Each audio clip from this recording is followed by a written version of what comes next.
Out of the gates and ready to go. Hot Mic with Hutton and Withrow underway. The Thursday edition upon us. Glad you're with us across the OutKick network, which includes our YouTube channel. Just search out OutKick there. It's where you can find us. You can join Chad in the chat.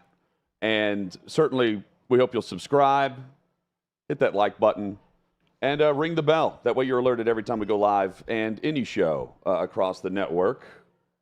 Right on time. Chat's already underway, Hut. Good. They're wasting no time in this chat today. I mean, we are chatting it up already. Just with the open of the show, there's stuff to react to with Hutton blasting through the gates, ready to go today. So we're ready to go. Well, absolutely. And we'll chat it up with Josh Heupel, the head coach at the University of Tennessee. He is in Nashville for SEC Media Days, as is Shane Beamer, head coach at South Carolina. He'll join us later in today's show. Trey Wallace on hand from OutKick.com, Armando Salguero, and much more. Chad, good afternoon. Good afternoon, Hutton. Excited about today's show. Final day of SEC Media Days. Got some good coverage coming from that, and plenty to react to in the NFL and all over the sports world. Yeah, the Scorched Earth headlines today on Hot Mic. Let's start with Major League Baseball. Shohei Ohtani and the Los Angeles Angels. Reports are through John Heyman at MLB Network, a little different than what I would have expected, honestly. He gives it a 25% chance, he's hearing, that Ohtani's actually traded. But beyond that, he's also saying that the Angels, and I think this is common sense, they're putting out there that they haven't decided whether or not they're going to trade him or not. And they anticipate that decision coming 24 to 48 hours prior to the August 1st MLB trade deadline. That makes sense, Chad, just based on the fact you can drive up the price at the 11th hour. Deadlines produce competitive offers. And if you were to trade him now, why trade him now if you can continue to sell merch, put him on the mound a few more times if you're going to trade him? And then you get more prospects or something more in return if you up the bidding. And there will be a handful of teams in on this. The team that Heyman's also saying that will not be in the mix for Ohtani, the Dodgers. He's saying the Angels will not trade him to their LA rival. However, the Giants and the Padres are mentioned for Ohtani if he's traded. I'm intrigued by that. And is this L.A., the Angels, telling the Dodgers to make them a better offer, come way over the top if you really want him? Or is this just line in the sand, he's not going there if we can't have him? He's not going to stay in the city of Angels if he's not with the Angels. Yeah, I think it's that. You know, I think we're not going to do this. We're already little brother to the Dodgers, so we're not going to do business with them on this guy who we landed, who is a generational talent and the only baseball player alive and playing at his level and doing the things he's doing as both a pitcher and a slugger. So, yeah, I don't think they want to do business with the Dodgers. Fascinating that the Padres are involved in this. Padres have the third biggest payroll in Major League Baseball. Mets are number 1, Padres number 3. This would obviously skyrocket it if they come up with a deal for Shohei Ohtani. Is this one of those packages that includes some ownership stake, in the Padres? That's a West Coast team that would make some sense. People have circled Seattle as a possibility to try to offer something like that to lure Ohtani after this season. So a lot of possibilities, but this Angels team just swept the Yankees. So, I mean, they're alive. They're over 500 or hovering right around there. It's not like they're, without playoff hopes at this point. But they're 9 games back, I believe. And it's not even about the race. At this point, it's more about the home run record. Speaking of the Yankees, Judge, of course, setting the AL record last season in 2022 through 95 games. Judge had 35 homers.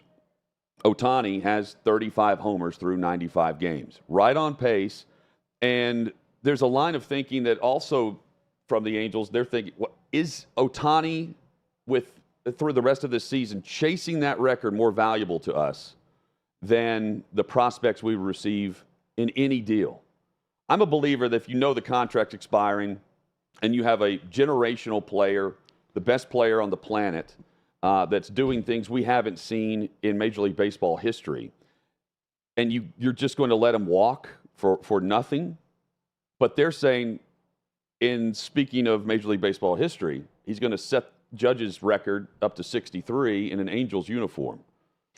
Well, and packed stadiums. If you're certain that he's not going to re-sign with you, that you're out of the running, you're not going to bid to the level others will, or that he's done with the Angels, then you got to trade him.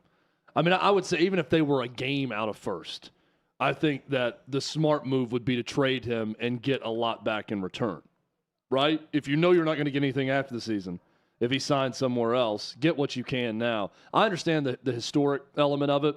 He's having maybe the greatest individual season in the history of baseball right now as a pitcher and about hitter. To go back-to-back as the MVP. How does that break that up? Don't you want all of that in your jersey if he's going to have that?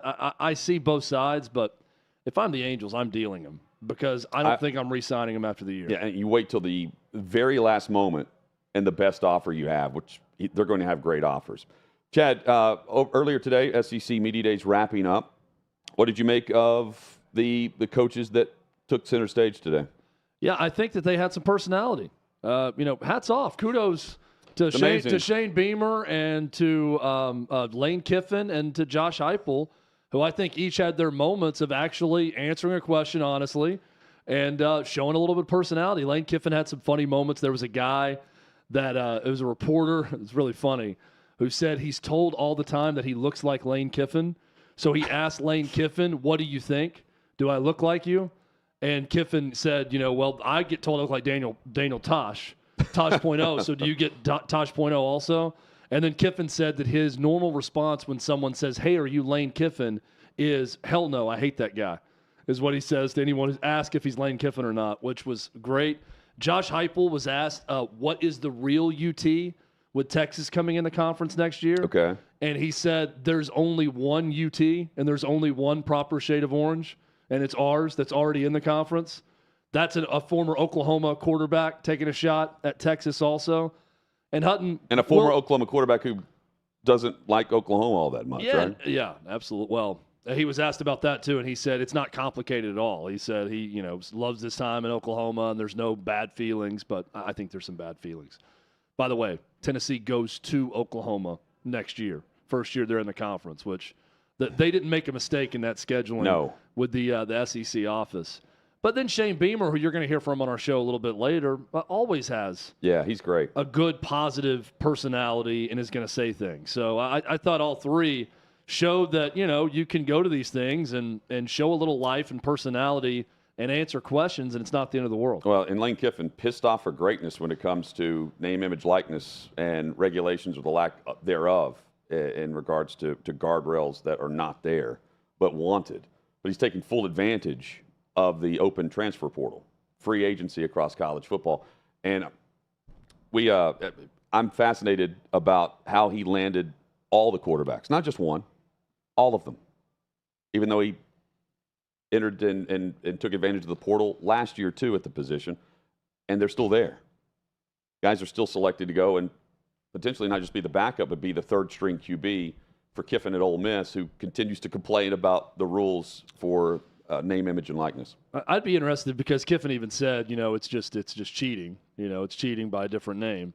I would be interested to know what is the resource allocation for high school recruiting versus portal recruiting for Lane Kiffin and what money they're using. Because those transfer quarterbacks are probably not coming cheap when they've already made a name for themselves at another place and they're transferring to your school. I think that's if we're talking just NIL/pay for play. It's really pay for play. Getting a guy in, an accomplished transfer quarterback has to be one of the most expensive things on the market. Got to be. For a team. So how does Lane Kiffin view that? They're clearly better in the portal than others. They're probably better in the portal than they are at high school recruiting. How much money's being utilized in that? I'd be interested to know. Lane Kiffin may be one of the few people who actually answers that, too, with what they're doing. Saquon Barkley's answering questions and doubling down, tripling down on the possibility that he could just sit out the season. Now, it was discussed that he could sit out, a week or two in the regular season. He's not going to be fined for sitting out training camp, which would be $50,000 per day. And that's because he hasn't signed the franchise tag, tender, for $10.1 million. So he's not under contract. So he can't be fined. He would only be docked game checks. And he joined the Money Matters podcast, where he describes this in a way where he knows that would be detrimental to the Giants, but also acknowledges what he would be doing to the Giants fan base. I could say you to the Giants. I could say to my teammates and be like, you want me to show you my worth? You want to show you how valuable I am to the team? I won't show up. I won't play it down. And that's a play I can use. Anybody knows me, knows that's not something I want to do. But like, it's something that crossed my mind. It's like I never thought I would ever do that. But like now I'm at a point where it's like, Jesus, like I might have to take it to this level. So he's coming back from injury last year. If you just rewind 12 months, and he is motivated to push and show off the athletic talents and saying he's back, declaring he's back as Saquon Barkley, top running back in the league. And the momentum carried over with a new head coach. You've got new life through a rookie class that was great. Plus Daniel Jones has the best season of his NFL career. And Barkley hits the ground running out of the gates like he was supposed to do from his rookie year continuing. Injuries have certainly hindered that. But this is a totally 180 on the vibe and mentality of Saquon Barkley, where he's not only upset about those who are counting him out, he's upset that the Giants, after he showed off last year, they're not willing to offer him a contract extension, and he's not willing to sign the franchise tag, at least not yet, for $10.1 million. And he's threatening to sit out games, which would be nearly $600,000 per week that he would be forfeiting if he doesn't sign the contract. Yeah, and he's saying bleep you to himself too by doing that, right? That's like the cataclysmic option of you're doing it to your teammates, the organization. You're trying to prove a point, show how valuable you are, but in doing so, you're punishing yourself a lot of money by doing that. So I think something's going to get worked out. But you hear his voice in that audio, that's a guy who's not happy. Well, they can't work anything out now. You can't have a contract extension. That deadline passed on Monday, so it's either you play for the 10.1 and sign something in the offseason, or you just sit out. And this is 24 hours after Le'Veon Bell is apologizing to Steelers fans for sitting out and how he never should have left. And then you have Barkley saying, yeah, I realized that it would be an FU to the fans. And it's the opposite mentality because he's in the mix. He's trying to show, hey, there's value with me that you're not getting with just your average run-of-the-mill running back. But the mentality across the league from the way teams are built, you can go plug and play at the position on the now what is a quarterback, wide receiver, pass-driven offensive league. J.C. Tretter is the NFLPA president, and listen to him on the Ross Tucker podcast when he's asked the question by Ross about the potential of faking injuries to show value during a contract negotiation or contract dispute if you're one of the top running backs that's threatening to sit out the season right now. You need to try to create as much leverage as you possibly can in any situation. And that's the tough thing with the franchise tag or being restricted in movement, is it decreases your leverage, but then you have to find creative ways to build leverage elsewhere. And I think we've seen issues now. I don't think anybody would ever say they were fake injuries, but we've seen players who didn't want to be where they currently are, have injuries that made them unable to practice and play. But you're not able to get fined and you're not able to be punished for not reporting. So there are issues like that. I don't think I'm allowed to ever recommend that, but or at least publicly. But I think each player needs to find a way to build up leverage to try to get a fair deal. And that's really what all these guys are looking for, is to be compensated fairly. So aside from that just being dumb, if he shows up and signs the 10.1 and then fakes injuries, it's guaranteed once he signs, by the way. If he did that, Chad, what's the value to show? that you deserve more than the 10. You deserve to be paid like Christian McCaffrey or Derrick Henry. Because if you show up and do that, no one's going to want you a part of that.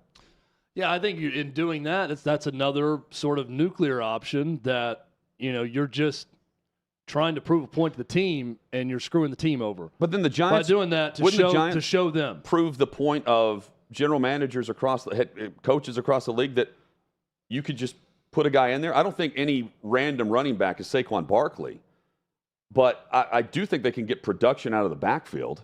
Yeah, not to that level. That's the problem. What if they go into the season and they go 12-5?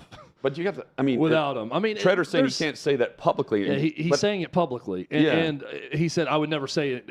I would never say it publicly, but he's insinuating. But in private, I will tell my running backs to act like they got shot in the knee when they get out there on the practice field and fake an injury. That's what it sounded like to me.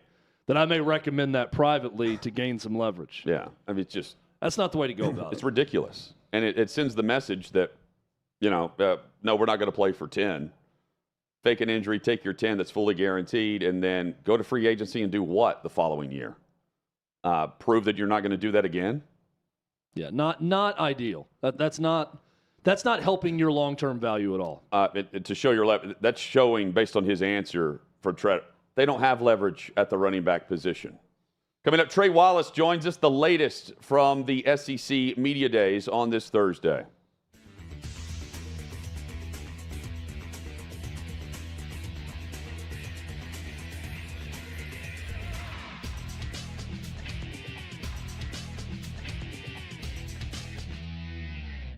Pat Fitzgerald has been fired.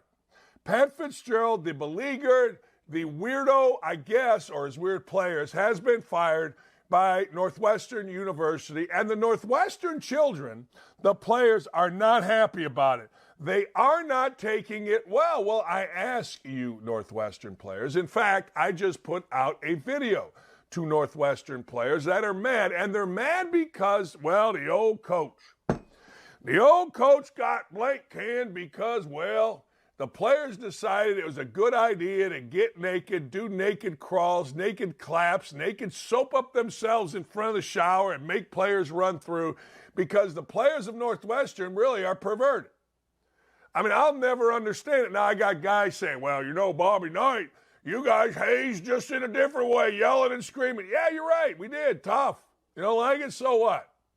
But we never did the nudity thing. We never did the sexual assault thing. We never did the stuff, hey, we're going to slap you and dry hump you. At some point, the players, don't you agree, the players of Northwestern got to look themselves in the mirror and say, you know what?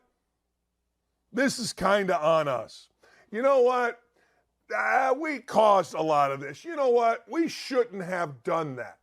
Now, every time I see a Northwestern player from now on, I'm like, yeah, you're a weirdo. Used to be every time I saw a Northwestern player, I'd be like, man, you're a tough dude. You played for a tough coach, played for a high-end academic institution. I'd hire you in a second. Now I'm like, yeah, you got a bunch of weirdos running around there. Now I'm like, what in the hell are you doing there in the locker room at Northwestern? And I told you yesterday that this firing was coming because of this one reason. When you have to have outside people monitor your locker room because your players are perverts, because your coach allows it, because it's a culture of somehow, some way naked hazing. And no one's denying the hazing, by the way. So it's not like I'm speaking out of school. Sure, Fitzgerald, whatever, is a great dude. Sure, he is the face of Northwestern. I would argue he's the most important figure in the history of Northwestern athletics. Nobody's not saying good dude. But he did what a lot of dumb meat-headed coaches do. He got on his little mount. He's got his little pillar. He's got his little kingdom. And on top of the kingdom is him. And he got to thinking he was untouchable because no coach with any common sense would allow that in this day and age. I don't know what they were doing back when Bear Bryant was having guys out at camp. I don't know what they were doing when Kay first started. I don't know what they were doing at Indiana when Knight first started. I only know what I've been involved in, and it's never involved dry humping other men or nudity. Just saying. In the locker room. Naked. on my team. Never. Anywhere, actually, but never. Used to give you a ball tap once in a while out in public just to say hello. But I got to tell you, it's just the weirdest thing. And none of these players are taking any accountability. You know what they're doing? They're doing the Biden strategy. This went from the Bob Knight strategy of round up all the players, ex-players, whoever, and talk great things about this strong man. Look at his chin. Yeah, that's what they do.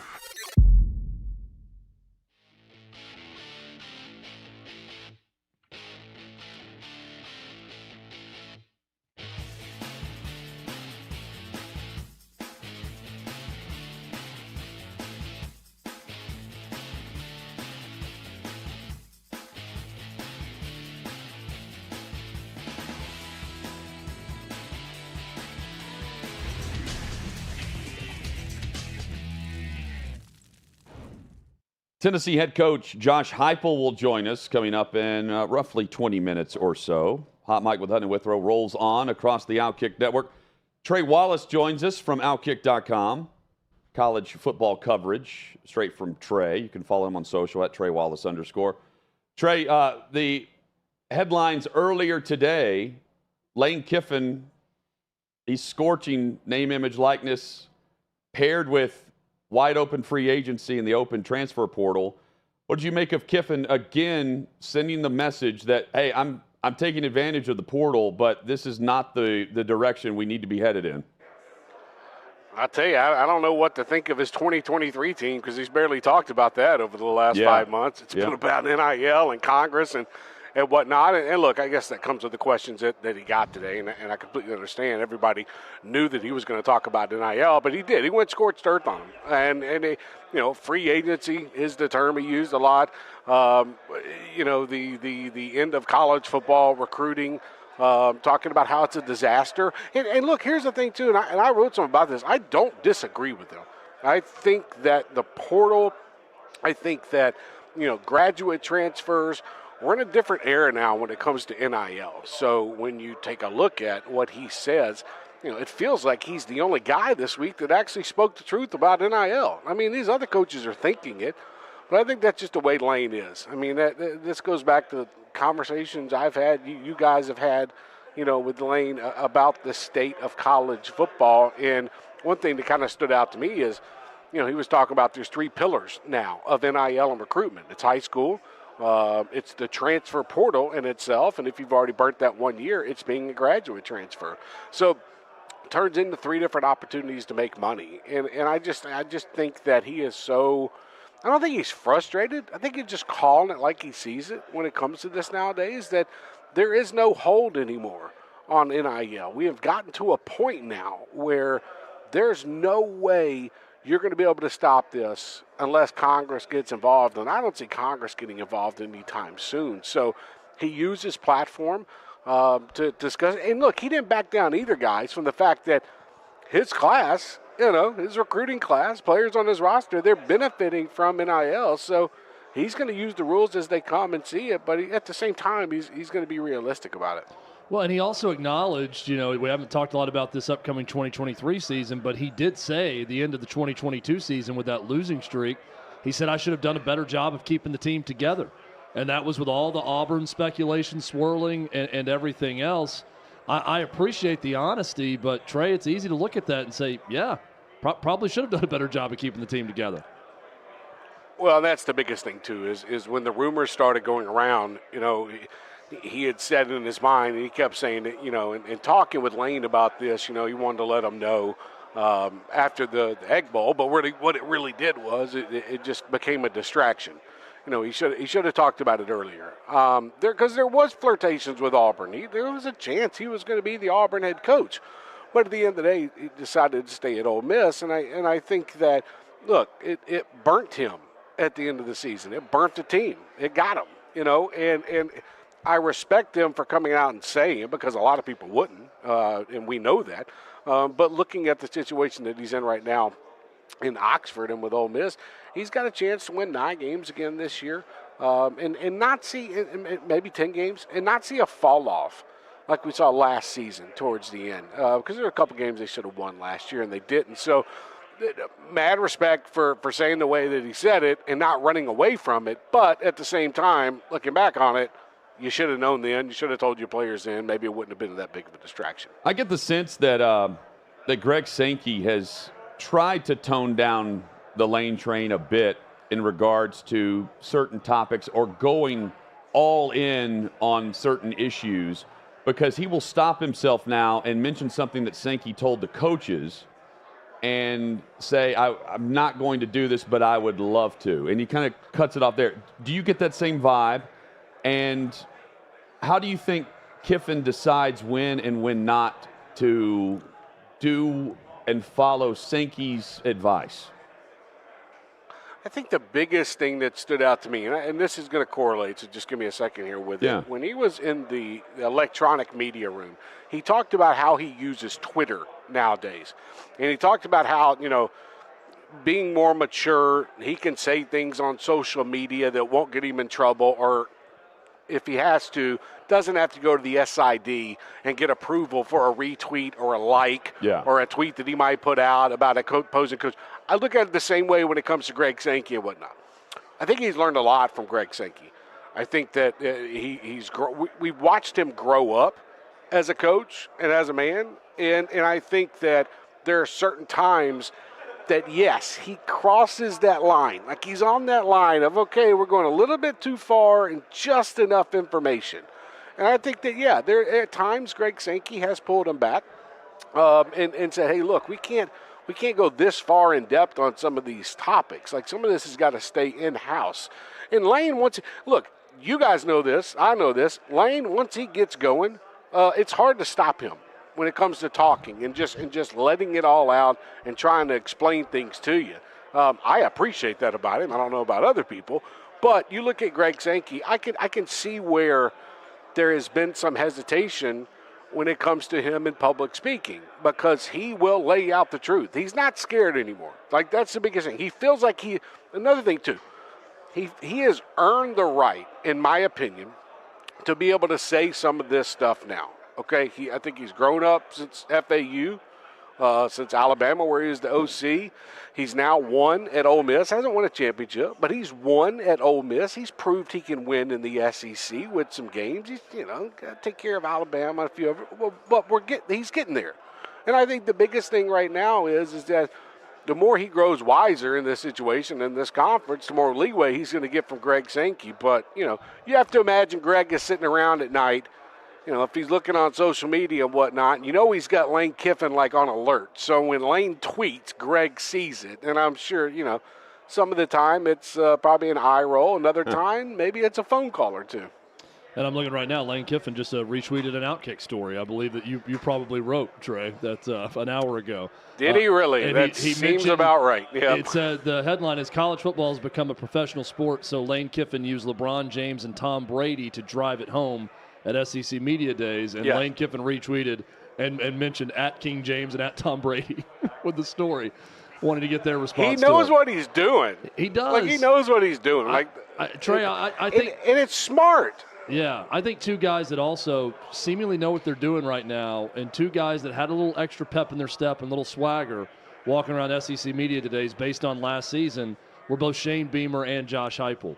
I want to start with Heupel, because one thing I appreciate is having lofty goals and not being afraid to say them. He and his players all said they fell short of their goal last year, winning the SEC East. That is goal number one, to win the SEC East. And when asked what is the goal this year, they all said to win the SEC East. I like the fact that even though that's maybe not overly realistic with Georgia, the two-time defending national champion in the division, that should be the goal, and I'm glad they're saying it. Here's where I enjoyed it better as a reporter. They didn't say, we want to go win a national championship. They started off by saying, okay, let's win the SEC East. Okay, what's the next thing? Then it's going to be the SEC title. And then it's going to be in the playoffs. They're not, it's not like they're trying to, decrease the value of what they're trying to do in 2023. They're just saying, here's our plan first. Our first thing on the list is win the SEC East. So for them to come out and say that, and for them to have that mantra again, I think it's smart by them, man. I think that last season fell apart, and we've seen Tennessee football seasons fall apart at South Carolina, or maybe against like a Vanderbilt in the past, where you were in the cusp of playing for an SEC East championship. And I think that should be the first goal. You got to get back to Atlanta before you can be in the playoff contention. Now, we'll see how that plays out when the 12 team goes, but you know what I mean by that. So Josh Heupel can now carry himself in a different manner. He's coming off an Orange Bowl win, coming off 11-2 season. He's got some swag to him. The NCAA investigation, it's over. It's done with. So now he's not up here and he's not having to make up terms and he's not saying speed bump 32 different times when he's talking about NCAA investigation. I think he said it once today.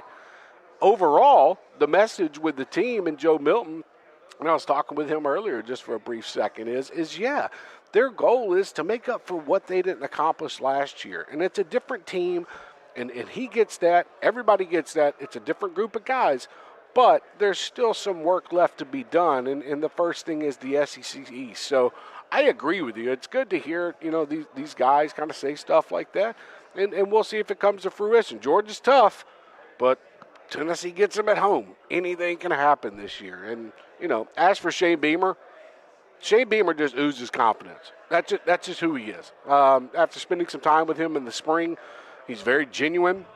He's going to tell you like he sees it. He's not going to get up there and make up some fake mantras and whatnot, to try to rile up his team. That's just who he is, and he gets it from his father. So I look at what South Carolina is doing. To me, it should be a fun season to watch South Carolina. And a lot of it has to do with what they did with the offensive coordinator, and then they have Spencer Rattler. And let's not forget Arkansas transfer Trey Knox is there as well. So I think that Beamer has done a good job with the expectations of where he's at right now at South Carolina. Because in my opinion, probably going to be fighting for like third place in the SEC East. In my opinion, Georgia, Tennessee, then it's like South Carolina or Florida or maybe Kentucky. But I think overall, what he did last year, try to carry it over to this year, and he was up there today, and he looked like a coach that had been doing it for 10 years. Shane Beamer will join us in a little over 2 hours from now, plus Josh Heupel coming up in about 10 minutes. Looking forward to both coaches joining us. Trey Wallace with us, recapping the SEC headlines. And Trey, I'm curious, we'll get the preseason polls from the media, the expectations coming up later this afternoon, I believe, this evening. How did you vote? Peter Burns, I believe, has Kentucky second. He's put his poll out there. I'm intrigued how you view the SEC right now and how it stacks up. So that'll come out tomorrow, actually. Tomorrow? We have to vote by 5 o'clock. Yeah, we have to vote by 5 o'clock today. Well, he's voted early. Yeah, vote by 5. I haven't voted yet, but I would say in the East that I'm going Georgia, Tennessee, South Carolina, Kentucky, Florida, Missouri, Vanderbilt. And you could probably flip-flop the bottom two. I think Vanderbilt actually does better than Missouri this year. Don't hold me to that. I'm just thinking that as of right now. And on the other side, I think it's LSU. I think LSU right now, in my opinion, is going to play for an SEC championship again in Atlanta. That Alabama game is going to be huge, but I think even if they got beat by Alabama, I think Alabama's going to drop 2 games this year in the SEC. So LSU can make it up by just losing 1. I think the way the rest of that conference plays out, that division. I mean, I really like Arkansas, and I like KJ Jefferson, and I don't know what this offense is going to look like without Kendall Browse. We're going to find out.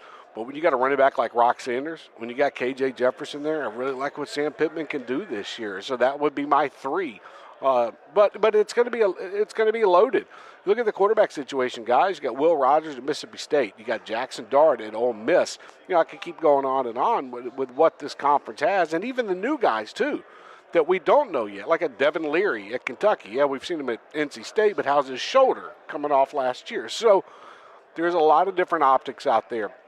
I think right now, though, that's kind of where I stand on both the East and the West. And, hopefully I put my vote in before 5 o'clock. I'm still kind of differentiating between Eastern and Central, so I hope I don't forget. Well, next year we don't have to differentiate between East and West. And so it'd be, just real quick, Georgia, LSU, Arkansas or Bama 3 if you're voting next year, if we had the tiers without the divisions. And then who's right there in that same shelf?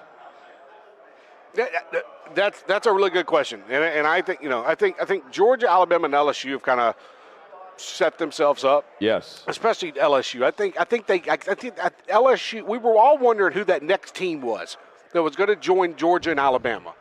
I think LSU has proved that they're that team. Okay, now they're jumping into the mix. Who's that fourth team now? Is it going to be? It's almost a race between Florida and Tennessee to join in there. And get up to that mark, maybe along with, I don't know, an Ole Miss. Let's see what they do, in a sense of what Lane Kiffin can build towards the future. So 2 years ago, it was, like I just said, it was Georgia and Alabama. Last year, I was wondering, okay, who's the third member? We figured it out, LSU. I think this year is going to tell us who that fourth member is, because they got so much in the future going forward, and I think at different positions. Because what Josh Heupel is doing, I think he can do with any quarterback. And when you look at what, Sam Pittman has with KJ Jefferson at Arkansas or whatnot, or we can go on and on, there's going to be some quarterbacks that lead this conference soon. So very interested to see what the future looks like and who can grab a hold of that fourth brass ring. Trey, great coverage as always. Look forward to it next week as well with the Big Ten, and we'll rejoin you there in just a moment because Josh Heupel's about to sit down in your chair, I believe. Thank you. Absolutely, guys. Hey, thanks for a great week. Appreciate y'all. You, Absolutely. Trey. Thank you for all your good coverage. Check it all out at OutKick.com. Coming up, Josh Heupel will join us, Tennessee head coach, discuss his expectations and quarterback play to rise to the next level and join the elite.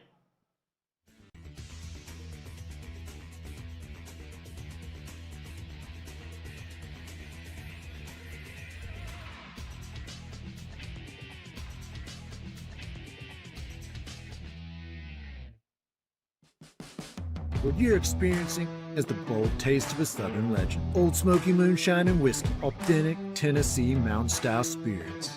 We believe in crafting flavors that were born from tradition but defy expectation. And pioneering a new experience with every sip. Because if it doesn't do this, it ain't this. Old Smoky Moonshine and Whiskey. Come on.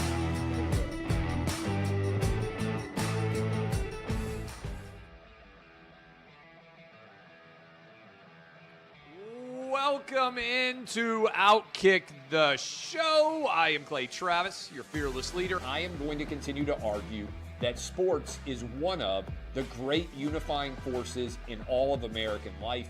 ESPN is a sinking ship. Democrats are now the party of the white, woke college graduate.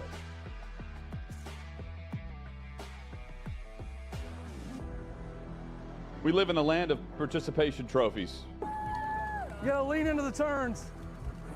You really gotta lean into the turns. When Leah Thomas walked in that first day, it got silent, and every girl was uncomfortable. Very difficult to go back-to-back years in the NFL with the #1 overall pick. I just think the way Anthony Bass handled this was so sloppy. Oh, I think it's perfect. And what he reposted, he bent the knee and bowed. He was going to catch the ceremonial first pitch. I've been out of LA long enough to have forgotten that libs, no matter how ridiculous the scenario, are gonna live. Another week of inflation, another week with Biden with COVID, and another set of losers to crown. People don't watch the WNBA on TV, in person, on a plane, on a train, on a bus, or on purpose. The scary thing, Tommy, is in the history of this government, I've never seen them give anything back that they've taken. Oh no, they never do. And they won't.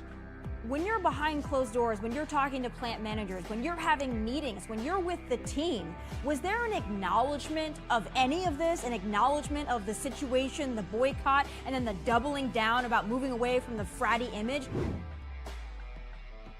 We've seen coaches throw water bottles. We've seen coaches act like idiots. We've seen coaches slap other coaches. But I think if you're involved in carjacking, you're inherently a rotten human being. The level of stupid that sometimes gets on our YouTube chat just gives me a headache. You're born a male, play with males. You're born a female, play with females. Don't at me about it, people. I'm pissed off about this. I never did it before in my life, but Trump is being cheated. The American people are being cheated. We, ladies and gentlemen, are being cheated. believe this person is the greatest player anybody alive will ever see. How can you hate Derek Jeter? A guy's on-base percentage tells me his batting eye, and a guy's slugging percentage tells me if he's a threat. That's the kind of guy that throws a no-hitter, that effectively wild guy.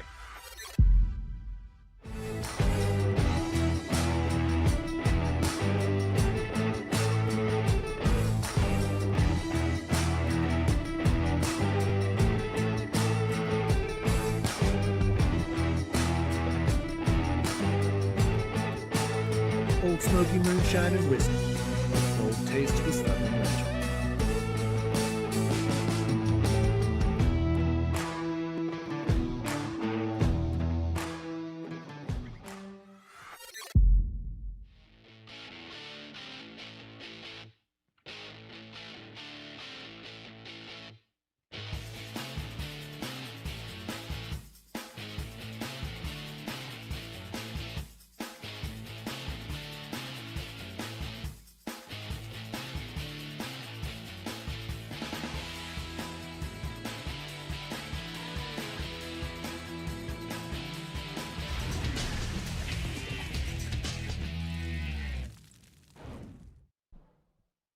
Sixth and Peabody, our location with Yeehaw Beer and Old Smoky Moonshine. Glad you're with us for Hot Mic with Hutton and Withrow across the OutKick Network.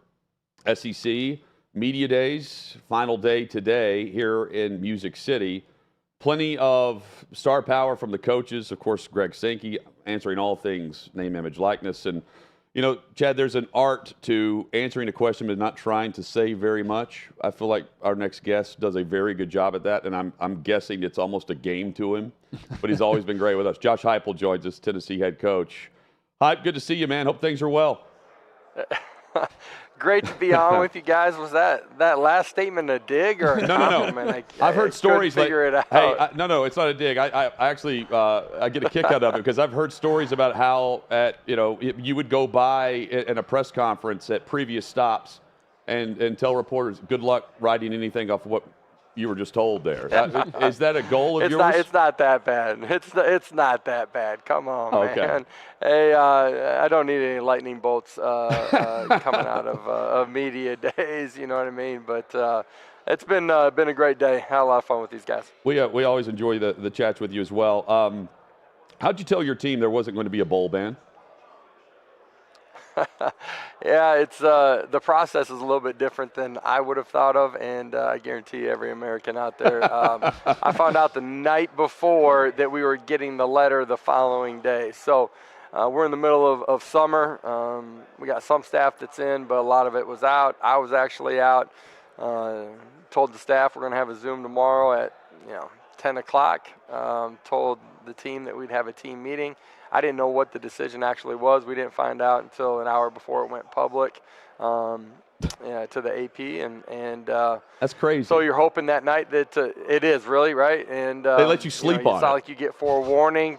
They don't give you any forewarning. So all of a sudden we had Zooms with our staff, followed by a Zoom with our team, followed by a Zoom with recruits, to try to get the information out there as fast as we could and tell them that, hey, it's not like we've been sitting on this. We didn't know what was going on either, but here's the information. So, it turned out well. I appreciate our administration. They did a phenomenal job ensuring that our players are going to have an opportunity to go compete for everything. And we've done a great job of navigating some of those penalties, pre-planned that, and have already swallowed a lot of it up already. So excited to move forward and continue to build this program. It seems like you got a little bit more swagger with you walking around SEC Media Days following an 11-win season this past year. Is this whole process easier coming off of last season? I would have said I had a lot of swag, last year too as I walked around. I never said you didn't have any swag last year. I said you have more swag this year. You definitely had swag last year too. Okay. All right, thanks. There's nothing easy in this game, and nothing that you did the previous year, previous day is going to ensure anything in the now. But I love what we've done in building the culture, the connection that we have as a program, the way we've learned to continue to compete on a consistent basis. Our guys have been awesome since January, late January when they got back after the Orange Bowl. there were a lot of great moments last year, things that our fans and our players, and to be honest, I will remember for a lifetime. At the same time, there were a lot of goals that we did not accomplish, and this group's got a mission to go accomplish those things. And I'm excited to embark on this 23 journey with our players, our staff, and to be honest, our fan base too. Josh Heupel, our guest, Tennessee head coach, here on Hot Mic with Hutton and Withrow across the OutKick network. Coach, there are programs across the country. They're in the big headlines about what's going on in the locker room. Who knows who doesn't? One thing that we always hear is the leadership style that you possess and the leadership qualities that you get out of your players. How do you cultivate the right leadership that you're looking for, especially in this day and age across the college football landscape? And how do you do it in your own way? Because unlike other coaches, and I mean this in a good way, you're not a disciple of another top-tier coach that it comes to mind. You've always kind of gone about this your own path. How did you determine that, and how do you determine who your guys are within the locker room? Yeah, I think it's really important that you're yourself. If not, your players are going to see right through that. If you want to build trust, you better be exactly who you say you are going to be, and you better be true to what you want to be. And, for us, I think it comes through dialogue. It comes through consistency. From the moment I got there, never set a ceiling on what we could or couldn't accomplish. Have been about relationships, have been about growing men and growing the player at the same time. They've seen the fruits of their labor. We spend a ton of time on developing leadership, the ability to communicate with your peers. I talk to them consistently that championship and special seasons happen because of there's championship caliber leadership and accountability and connection inside the locker room. It's got to be driven from within. So we're trying to constantly build that throughout every phase of our off season. We bring in people to talk to them. We go through experiences together. We do a ton of team building. We do a lot of things outside of the game that have nothing to do with football, just organically having fun. And, you put all that together and you start building the culture, and then you got to recruit to it too. And I think our staff's done a great job of that. And that's how you build something where there's true connectivity and love for each other inside the building. We got fiercely competitive guys that are high goals, set high goals and are high achievers. At the same time, they can have a lot of fun doing what they do every day. I get to enjoy every minute that they walk in the building. It's a great group. When you see that unfortunate Northwestern story and Pat Fitzgerald being fired, what's the lesson? What's the takeaway from that? Is that something you talk to your team about when you see a big headline like that? Absolutely. I think it's important that you talk to them about everything that's going on. It can be issues that, players are having in a different program. Could be an NFL guy. It's lessons learned from a coaching perspective too. And we have a lot of dialogue. We have team rules. You talk about, the connection and how you want to treat people inside of your locker room, inside of your facility. And so you got to model it, you got to talk to it, and then you got to ensure that it's going on inside of your building. How encouraging was Joe Milton's performance in the Orange Bowl? And was that a launch pad into this offseason as he gets ready to be the starting quarterback? Well, I think the bowl games in some ways, because, there's opt-outs, guys that aren't playing that are finishing their career. It gives other guys opportunity. In some ways it becomes, when you're playing in that game, a springboard for the following season. So for Joe and for everybody that had those opportunities that maybe on a normal Saturday hadn't had it, it certainly was a springboard. And it's a flash forward to 23 while trying to push your seniors out in the right way, and make sure that they leave with a great experience and a win. But Joe's performance at the end of the year, Orange Bowl, Vandy, his mop-up duty time last year, the way that he performed, the consistency, his accuracy, none of that was surprising to anybody inside of the building. He had continued to grow that way while nobody else was watching. He's been very purposeful. He's matured in who he is, how he competes every single day, his expectations, fundamentals, understanding of offenses, defensive knowledge as well. That parlayed into him playing the way that he did in the Orange Bowl and his mop-up duty. But it's also why everybody in the building has great confidence. When he got his opportunity, he didn't change who he is and how he did everything. he just continued down that journey and that path that he had set before, and it's a credit to him. In an era where a lot of guys are just looking for the easiest way, how do I go play? You know, he realized that he was in a quarterback room where there were things that he needed to correct and could change to continue to become the player he's capable of. He had coaches in there that were going to help put him in a position to grow fundamentally, that cared about who he was, and he's going to play in an offense that was going to allow him to do the things he wanted to whenever he got his next opportunity. Did you see the meme that was going around with all the SEC coaches with long hair? And what did you think about your photo if you saw it? I did not see that. We'll get that to you. I'm trying to picture me with long hair. That can't be flattering. Well, I think it was intended to not be flattering for any coach. Did you ever rock a mullet growing up in South Dakota? Man, no mullets at all in my house. So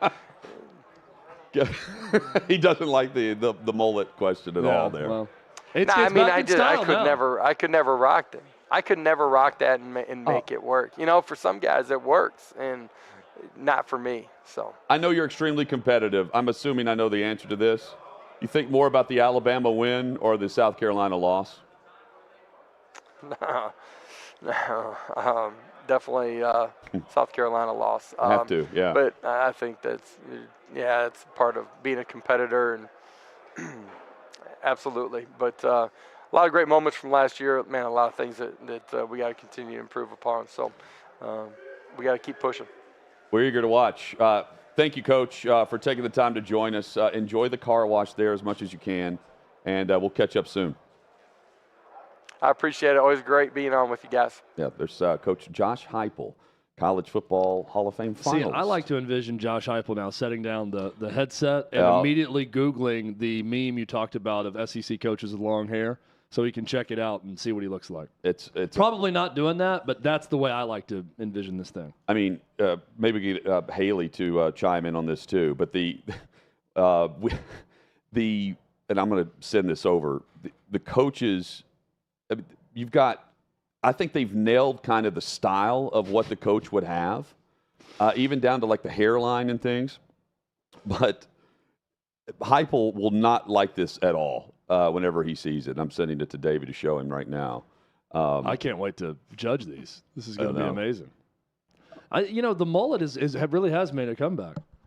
I feel like we insulted Coach about 3 different times in that interview with the way we asked the I wasn't questions. taking digs at him. I think really threw him off his game a couple times. I believe it was at Missouri. You know, he would be talking to reporters and walk by after a presser and just say, good luck quoting anything and writing anything off of that as a joke, right? But I think he goes into a presser thinking, okay, how do I answer something without saying very much? But he's got a great sense of humor behind the scenes and extremely competitive. This look, though, will piss him off. Here, this is one of the memes going around. Here's Josh Heupel, Chad, and Haley Carania joins us on mic as well. Your thoughts on Heupel with I don't think it's that bad. Long hair? You don't think that's bad? Haley?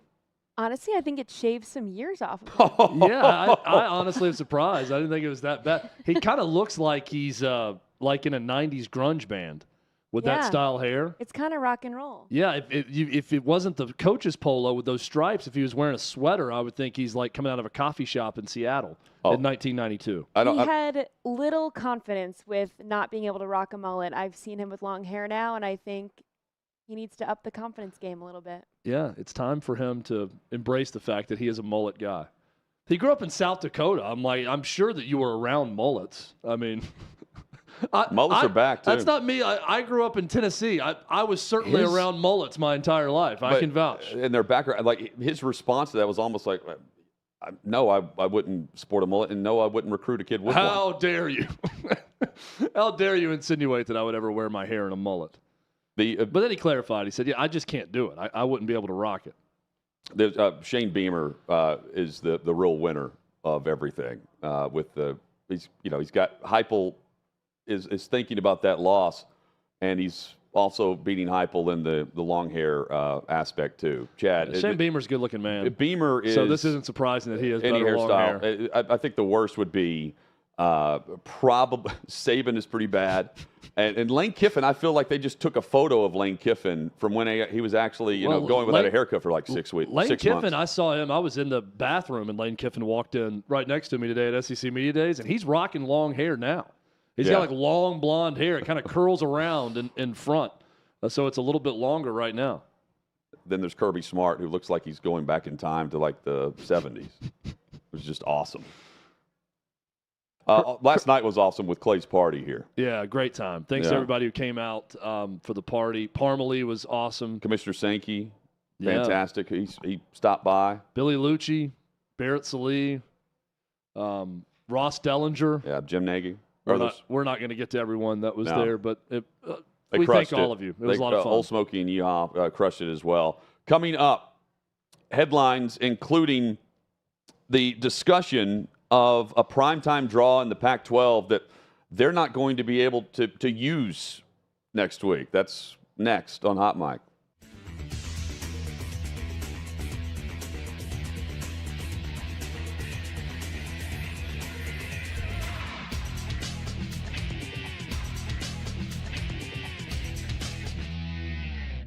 This issue of male advantage plaguing women's sports, it only recently came to light, I feel like, for so many, including myself.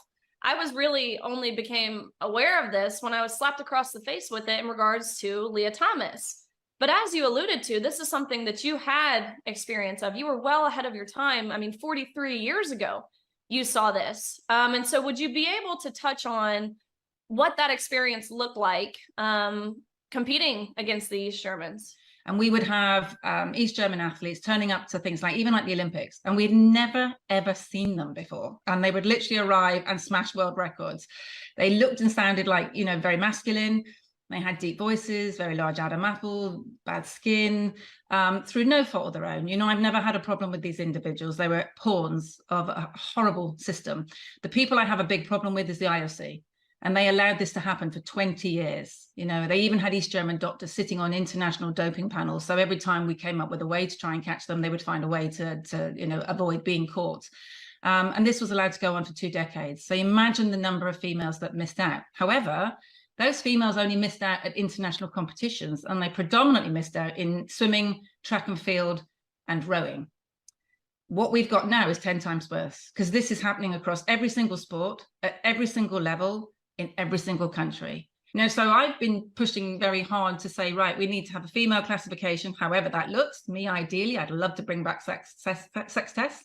And then an open and inclusive category so that everyone is still welcome in sport. Because just like you, I'm sure, you want people to do sport. You want people to be physically active, to be healthy, because it helps us, both our body and our minds, and in a world at the moment with mental health, particularly in young girls, through the roof, we need people to be physically active. So it's the last thing in the world I would ever want to do is to ban anyone from sports. I just want to protect the opportunities for people that are biologically female to have equal chance of being able to win medals, put successes onto their onto their CV going forward, get university scholarships, get places on teams, be proud of records that they set, whatever it is.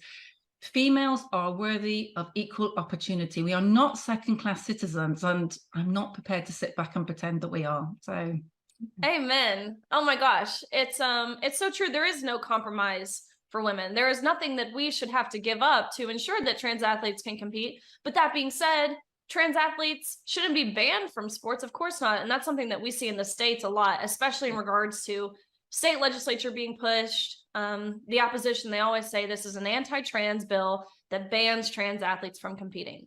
And that's simply not true. I love how you mentioned it equips people with the right information, with effective messaging, how to communicate about it, what to do. Really powerful. You mentioned in your book, you had a quote, I think it's from Cynthia Millen, and it says, bodies compete against bodies, gender identities don't swim, which is, that's the basis of the argument. How do we marshal feelings? It's ridiculous. If we turn around and say that we're going to accept a feeling that says someone can feel like a male or a female depending on their feeling, not the reality of their body, where does that stop? What's the next feeling that's going to trump a reality? And we're not doing our kids any favors by not dealing with the truth. You know, it's by telling young children that they're going to be able to change sex when they're not. They're going to have to take medication for the rest of their life. They're going to have to do things to their bodies which will probably shorten their lives.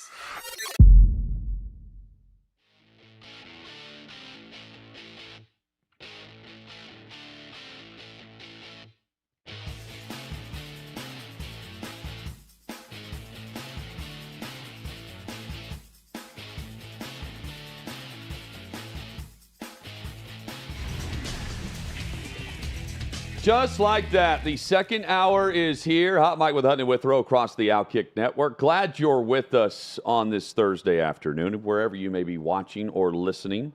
That includes YouTube on the OutKick channel. Hope you'll subscribe and join Chad in the chat while you're there.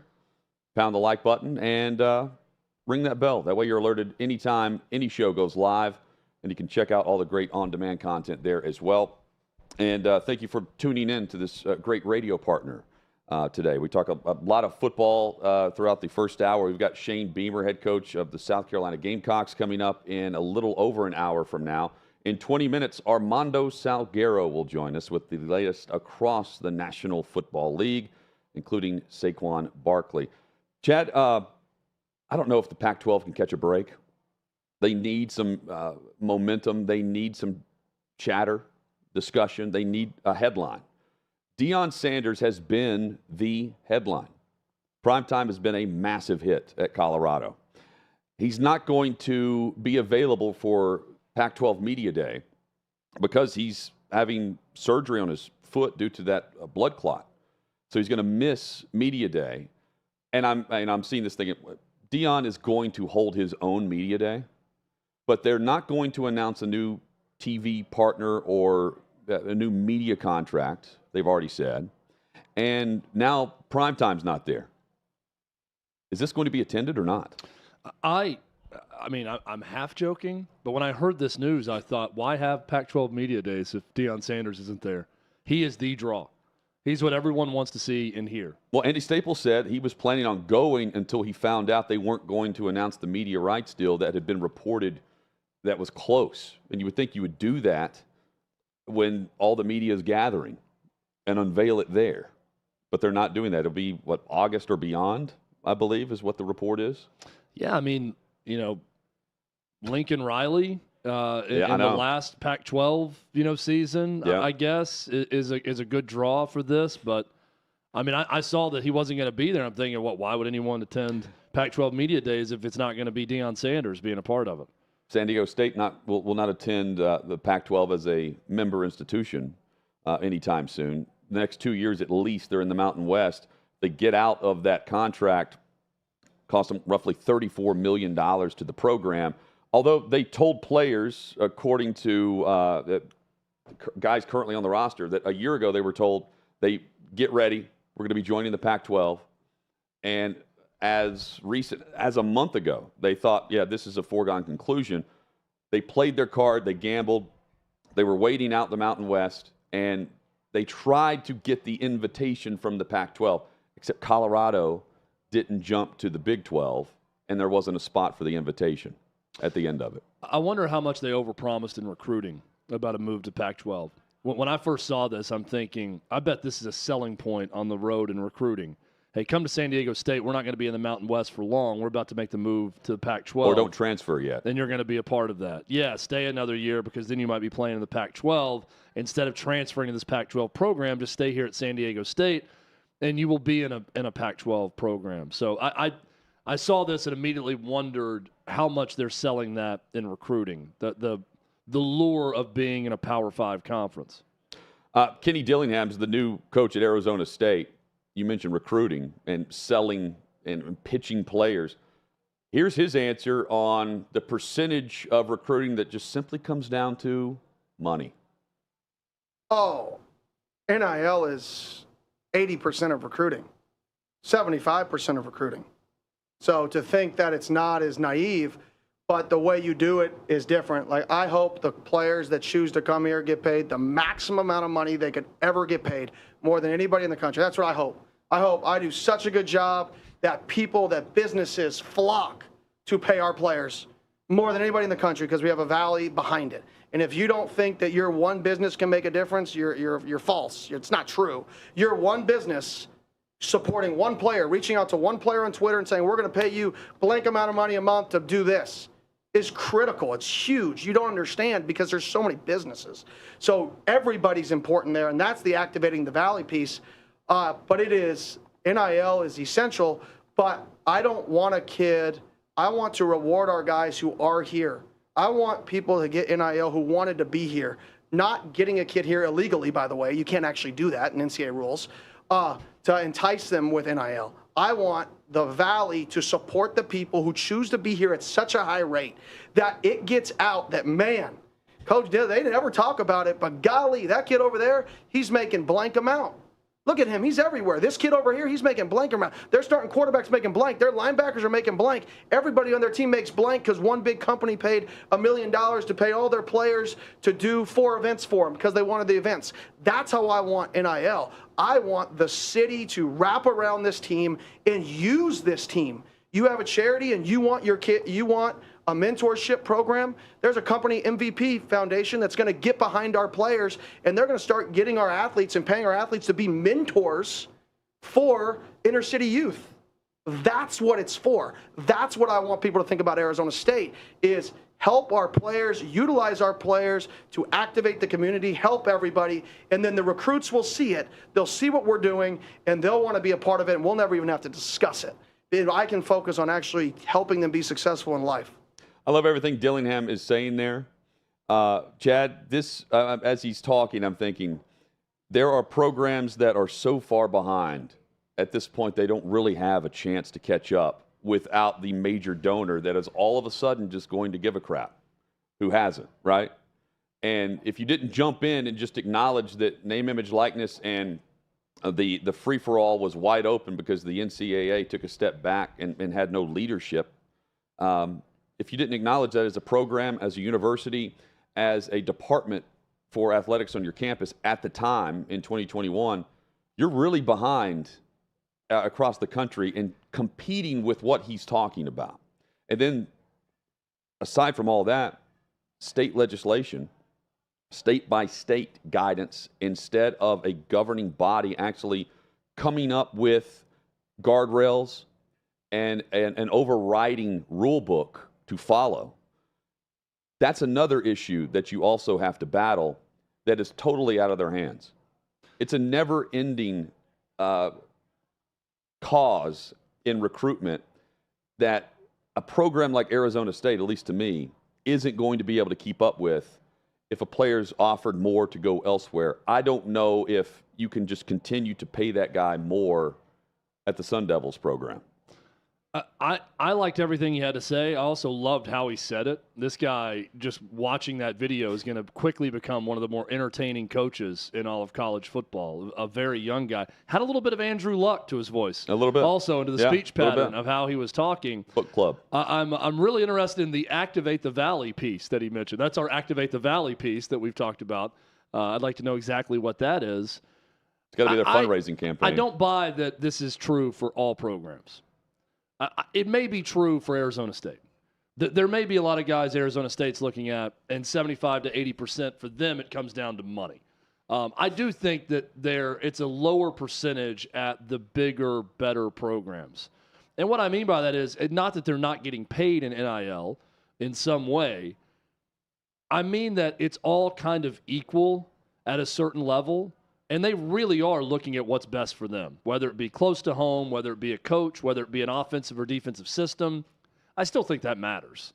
I don't think 75 to 80% of all recruits just simply comes down to NIL money and nothing else. Maybe, I don't know Kenny Dillingham's program the way he does. That may very well be true at Arizona State. I'm not quick to say that's true across the board in college football. But I like what he had to say. He's clearly a guy who has a good grasp on what his program is, what it needs to be in order to be successful. Yeah, but his energy there, and he should bring this to Arizona State. His energy sounds like the offensive coordinator at Oregon, at Florida State, and Auburn. Yeah. You know, the support at those programs just vastly different. And because in 2023, as we sit here going into football season, you've got the new head coach trying to activate funds to back players that are looking for. I mean, he's talking about $1 million for 4 appearances. That's not happening. But he's exaggerating on purpose, and that's totally received a different way at the 3 previous programs I just mentioned, right? Yeah. You don't bat an eye and be like, well, the quarterback's probably getting that. Well, and I think with $1 million, he's talking about all the players or a bunch of players. Right, You know, our players show up for $1 million for 4 appearances, and they split it up or something like that. But, yeah, I mean, Kenny Dillingham is a Tempe, Arizona, Phoenix area guy through and through. I think he went to high school in Scottsdale. He went to Arizona State, was going to be a player there and got hurt, and then was a manager and then graduate assistant. So he knows that area and knows that program as well as anyone. So if he's saying it, it's true about what they're looking at with who they're recruiting. And he's right. I mean, it does take that. Like, you got to get a market that size with that many businesses, try to get a number of them aligned behind one program. You want that to be your football program if you're Dillingham. Chad, I'm beginning to buy into Saquon Barkley actually threatening to sit out games. I don't think it's the right decision, but he's feeling disrespected. I don't think he's the most disrespected player in the NFL currently. I don't know if you think he is or not. He feels that way based on he's only getting $10.1 million on the franchise tag, and he wants more. He wants to be compensated long term and money up front in a contract extension. Who would you say is the most disrespected player in the league currently right now? Yeah, this stems from someone that goes by Kimberly A, filling in for Stephen A, who said that Jalen Hurts is the most disrespected NFL player in the history of the game. I think it's Kirk Cousins. And I say you can make that argument easily. I say that for this reason. Rarely when an offense hums the way the Vikings offense can hum is the quarterback not getting credit for it. Yeah, Justin Jefferson is getting discussion for MVP talk. Dalvin Cook, I think, got a lot of the credit too. I think it was less about Kirk Cousins and more about those guys. And I'm here to argue on behalf of Kirk Cousins that we need to be talking about Kirk Cousins as the guy who drives that offense. And he's a big part of it and is very good. I mean, I don't know. I think disrespected is such a strong word. I think he's undervalued not because Justin Jefferson's overvalued, but because when you look at that team on offense, you think Justin Jefferson is the reason, and Kirk Cousins doesn't have much to do with it. Well, I'm here to say that he does have a lot to do with it. So I'm going Kirk Cousins. I think part of the view on him, he's made a ton of money. I've got the numbers and the guarantees he's received. But a part of the view on him is whenever he's in primetime, he's not showing out very well, right? Yeah. His record in the primetime slot in the NFL was like 0-12 at one point. He finally got his first one recently, I believe. I'm watching the quarterback series, and he's a third of it. People are raving about him. Yeah, he's great in it. The one knock on Kirk Cousins, and I've heard this a number of times, is that sometimes he's an overthinker, and he thinks too much, and he gets a little too hard on himself, and then he overthinks a mistake, and it can become more mistakes. I saw a little bit of that. He missed a wide-open pop play that was a well-designed play where KJ Osborne, I think, was wide open in week 2 or week 3 a year ago. And he's getting hit as he throws it, but he throws it about 10 yards too far, and it would have been a touchdown on the play. And he is talking about that on the sideline. He's talking about it after the game. He's telling he's a coach. He's telling the camera guy when he's like, you just can't in the NFL miss a play like that when we did so well to design it, install it just for that moment, and then I screwed up the pass. Chad, for me, it's Austin Eckler because the guy has led the league in touchdowns over the last 2 years. And if you're a fantasy football owner of Austin Eckler, you certainly know the numbers. But 23 combined touchdowns, 13 rushing, 5 receiving this past season. He had 18 touchdowns in 2022. And whenever he's not in the game, the Chargers have a combined 15 scores for all running backs combined there. The value for what he's meant to the Chargers offense, 100 catches out of the backfield. He's their go-to, he's their bell cow, even on passing downs on third down and pass, they're giving him the football. That's got to change in the percentage there. They've got to really get Herbert better execution on third down beyond just the running back. But he's as productive in getting the ball across the goal line with really not enough recognition for what he means to wins and losses and keeping them in games, not just for Staley, but also the perception of Herbert. I think he's fantastic. He's undervalued. And I do think, especially knowing that he's not highly sought after coming out of college, and he's done this, where his name is atop the leaderboards in production and scoring, yeah, I'm sure he feels disrespected. And he's ready to move on to a different team unless he can get a big contract extension. And that's not going to happen because teams just have the mindset, just like the Giants, just like the Raiders, they can find these guys, just like the Chargers found Austin Eckler. Yeah, and he jumped in as part of that running back coalition, chiming in on Twitter the other day. This is a great answer because the way he's used in the pass game also, I mean, he is more than just a running back. And we can make the argument for all these guys that are at the top of their game. They're more than a running back at times, and Austin Eckler definitely fits that bill. He's among the top in the league, and he's 15th, I believe, in compensation for running backs in the league. Which is crazy. But then you've got Barkley, who isn't going to sign the 10.1. Who won't get the average of the top 5 at the position. Right. Armando Salguero is about to join us.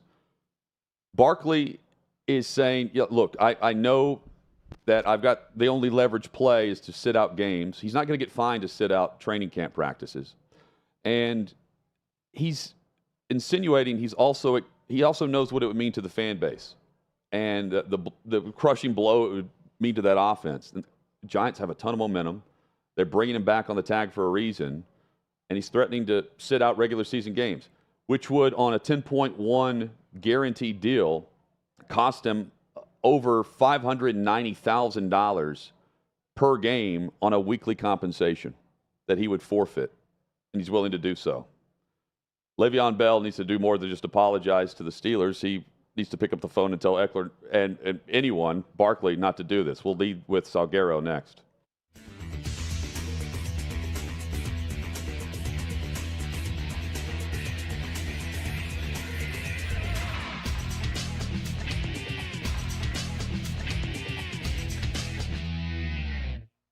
Two biggest social media giants, Elon Musk and Mark Zuckerberg, are set to battle it out, and I'm here on Broadway asking people who they put their money on. Mark Zuckerberg or Elon Musk, they're gonna fight each other. Who do you think's gonna win? I think Mark's got him. Really? Yeah. Why do you think that? Because he's a man. Okay, and Elon Musk isn't? Oh, well, of course, he's got money. Okay. He's got money. Money, well, you know, money's money. Elon Musk or Mark Zuckerberg in a fight? I don't know. I'm going to go with Musk. Why? It just seems like he's a little bit younger, a little bit smarter. You just got a good feeling about him? I got a good feeling. Elon Musk or Mark Zuckerberg? Musk. Why? He trains. That guy's going to beat his But Mark Zuckerberg is actually training jiu-jitsu for 9 months. Not happening. Not Elon Musk all day. Elon Musk. Why do you think? He has no soul. I mean, I think he's definitely just going to no holds barred. Elon Musk. Why do you think that? I don't know. I feel like he's stronger and smarter. Oh, Elon Musk. All the way? Why? All the way. He's an animal. Think about it.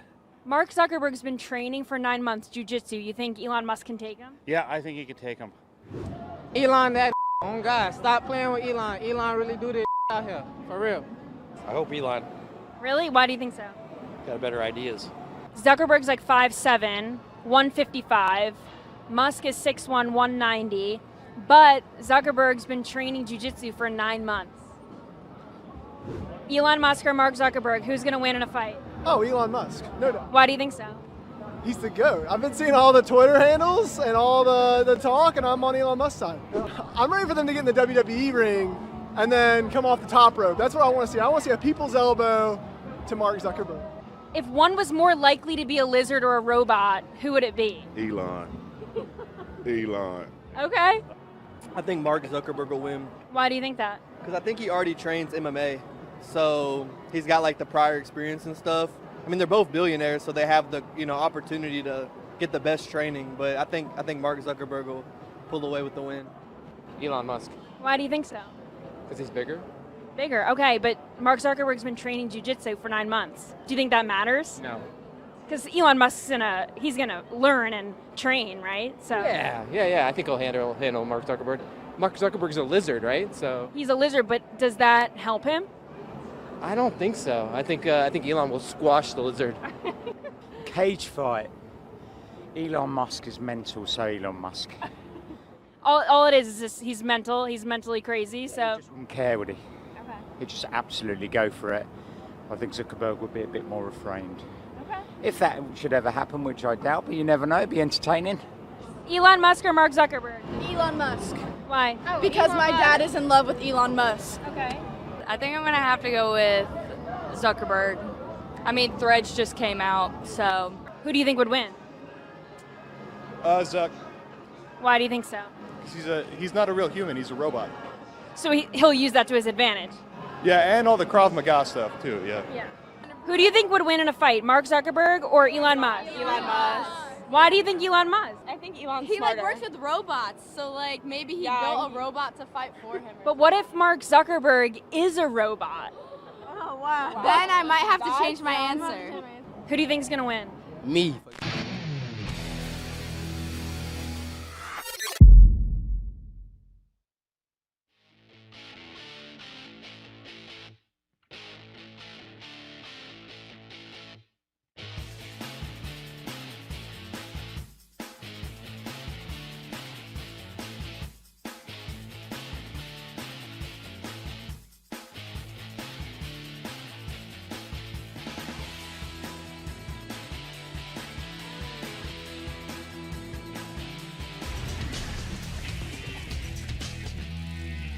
Glad you're with us. Hot Mike with Hutton and Withrow rolls on across the OutKick network.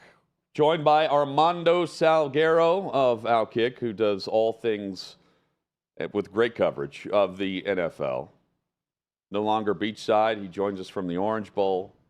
A quick transition there. Armando, good to see you, man. So, very interesting. I have come to breaking news that you guys bet behind the scenes on what the background Your backdrop, is going to be. Yep. I love it. It's a big part of the studio every week. These inside studio bets. Well, being a businessman, I would like to just invite whomever to, hit me up and sign me for a little bit of that action. By the way, inside action. Not just a businessman, but a smart businessman. Armando Salguero joins us. Saquon Barkley, he's playing this the smart way as a businessman and threatening to sit out games?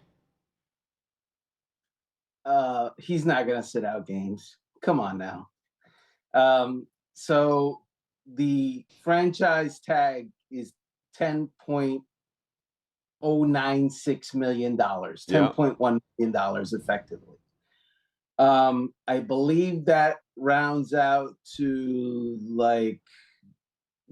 do the math per 17 or 18. It's $594,117 per game. So I asked myself, and I asked you rhetorically, is Saquon Barkley going to say no to $500,000 plus per week just to sit at home and make a point that really has already been decided one way or the other? You're right. I agree with you. I mean, it would be dumb to turn it down. I don't know why you would go on for lack of a better way to describe, a PR tour claiming that you're going to do this. And I mean, Le'Veon Bell was doing that, and then he actually did it, and he regrets it. I don't know why Barkley would threaten to do it when he can't get an extension right now anyway. To me, it's just, why say it if you're just going to show up? Now, he's not going to get fined to skip training camp because he's not technically under contract until he signs that, and it's guaranteed.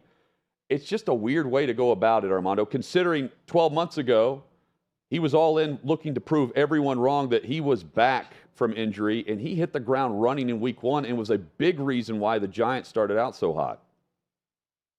4 months ago, he was all in on getting a deal done and told his agent, let's finish it off. Yeah. Look, this is an emotional thing.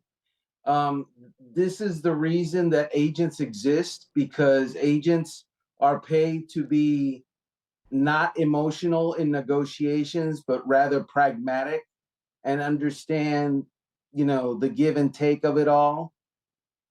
Players aren't that. Players have a belief in themselves, and more so a belief in themselves that the average human being doesn't have. That's the reason that they are one, out of a population of 330 million, there's only like 1,400 of them. And Saquon Barkley, he's among the best of those 14 or 1,500. So you don't get there by just thinking you're just another guy. You don't get there by not believing in yourself. And when you believe in yourself to that height, you're emotional, and you don't understand how all those other idiots can't believe in you to that height. Well, and speaking of emotion and an emotional decision, the NFLPA president is talking about maybe faking an injury to gain leverage and show your value after the season starts. Probably not the smartest thing to go on a show and say if you're the NFLPA president. J.C. Tretter was a fine center in the NFL, but as a guy to ask for wisdom on, he was a fine center in the NFL. Okay. Not only is that dumb to suggest out loud, it's really bad to suggest even in private. One of the things that the NFL values the most and comes down on people the hardest for is integrity of the game. That goes directly to integrity of the game, does it not? Oh, yeah. I mean, when you've got guys basically that would be lying about how they, what their status is. That's like me saying I can't write today because, my hand is, I can't type. I can't do it. That would be after claiming that you deserve to be compensated as the greatest writer in sports writing history. I mean, that's also, it's just crazy that the president of the NFLPA would be touting the idea that Barkley and anyone else, Jacobs, should just sign the contract, which is guaranteed, the tender, and then, oh man, my knee is really sore. I can't go for this month. I mean, it's just stupid. Forget the greatest writer, the greatest typist, and I like show up to work like this that morning, and I go, I can't type. I can't type. I can't do it. No, look, I can do it. I can type. I'm good. So when Adam Schefter reports that the Jets are being uncooperative with Hard Knocks, what exactly does that mean? Well, what level of uncooperative are we talking about with this? The Jets are not uncooperative with Hard Knocks. They're going to do it. Hard Knocks is going to put their stuff where they're going to put their stuff. The Jets had some concerns, and they voiced those with Hard Knocks. By the way, the Jets are not the first team to voice their concerns with Hard Knocks. And the people at Hard Knocks, they get a bad reputation unwarranted, because those folks are pros and they work with the teams. And typically the teams have a good amount of say as to what gets on air and what does not. And so I'm not, the Jets were not uncooperative. And the reason that it gets labeled that way is because the Jets play where? They play in the biggest media market in the NFL. And every molehill turns into a mountain, and not just a mountain, of a mountain. And so anything that hints of discussion, negotiation, anything like that, it's an issue. And so we are going to see a lot of this year. I wrote on OutKick earlier this week, the Jets have embarked on the most scrutinized NFL season maybe ever. because everything that happens to the New York Jets is going to be headlines and huge and lead Sports Center and be on the back page. And it's like we're going to be captivated by regular NFL news. You know what? Hard Knocks is going to have great, it's going to be received perfectly because as uncooperative as the Jets are reportedly being, more people are going to tune in. And I haven't watched Hard Knocks in full in a long time. People are going to watch this just for the intrigue. Exactly what you're saying. Armando Salguero with us from OutKick.com with NFL news and notes from the week. Today has been the NFL owners' meetings, started around 2 p.m. Eastern up in Minneapolis, and it's reported they're set to approve the Josh Harris ownership of the Washington Commanders. This is on a week after there were concerns that it may not get to that point based on whatever Daniel Snyder was throwing in last minute, or maybe it was just surfacing publicly. But they need 24 of the 32 to make this happen. This is going to happen.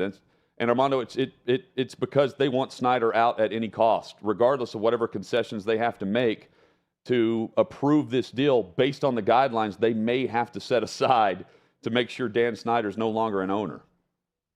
I spoke with an ownership source earlier today who told me that he would be surprised if it's not unanimous. Yeah. We're not talking 24 of 32.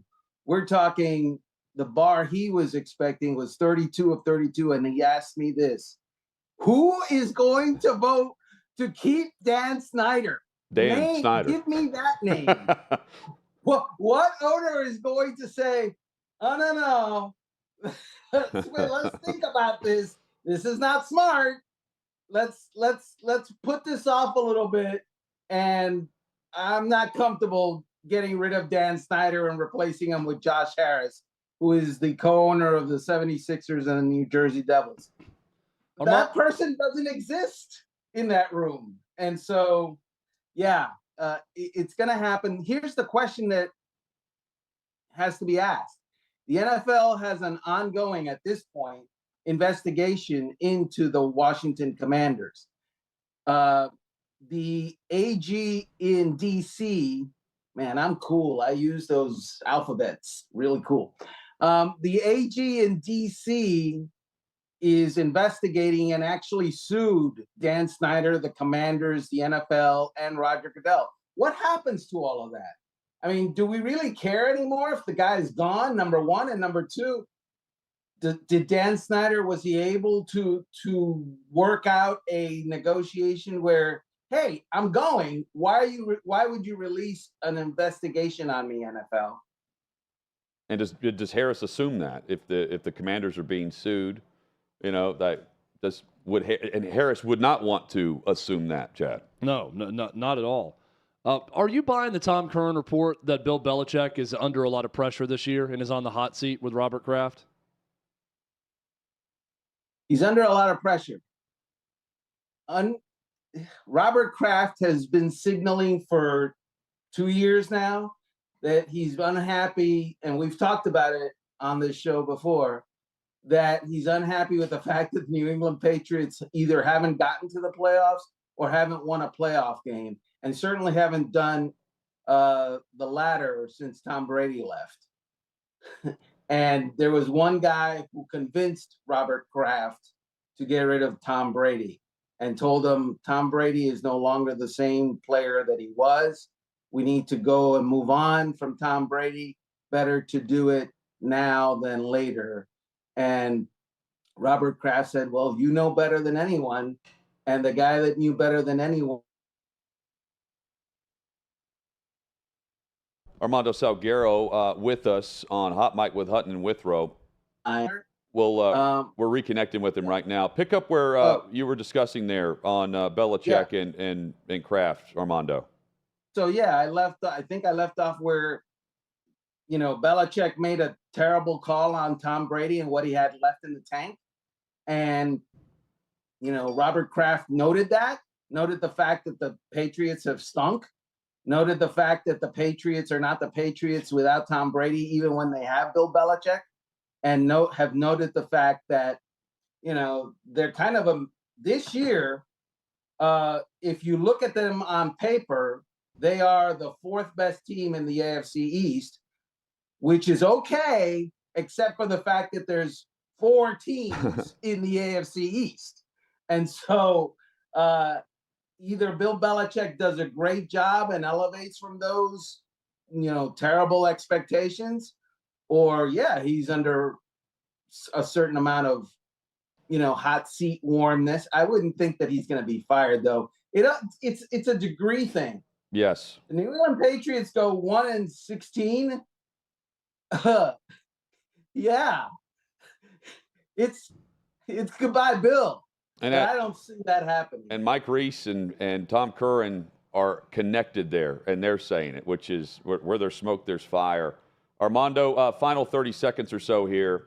Outside of Rodgers, as camps across the NFL begin in roughly 5 days, most begin on July 25th, what is the storyline, the topic we will be discussing that we'll see major coverage with? The NFL hasn't had a repeat Super Bowl winner since, I think, 2003 or 4, when, Bill Belichick and Tom Brady did. What's the best team in the NFL right now? Kansas City Chiefs. Yeah, and they won it last year. They could repeat doing something that hasn't been done in 2 decades. I kind of like football. I know everybody's going to look to the disaster in New York or to see how that unfolds, because we all watch accidents on the as we drive by. Everybody's going to wait to see what happens with the running backs and all that. I kind of like good football. Yep. And Kansas City Chiefs, pretty good football. Can they repeat? Some good teams, some really bad teams, and the team at the top, Kansas City. I'm with you, Armando. Armando, great coverage as always. We look forward to it as camps begin across the league, and we'll catch up next week. There he is, the senior writer for the NFL at OutKick, Armando Salguero. Stephen A. and Shannon Sharpe, are they teaming up on First Take? That's next on Hot Mic.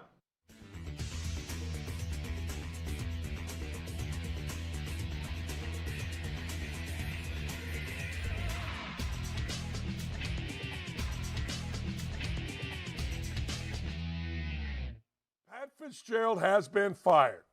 Pat Fitzgerald, the beleaguered, the weirdo, I guess, or his weird players, has been fired by Northwestern University. And the Northwestern children, the players, are not happy about it. They are not taking it well. Well, I ask you, Northwestern players. In fact, I just put out a video to Northwestern players that are mad. And they're mad because, well, the old coach. The old coach got blank canned because, well, the players decided it was a good idea to get naked, do naked crawls, naked claps, naked soap up themselves in front of the shower and make players run through, because the players of Northwestern really are perverted.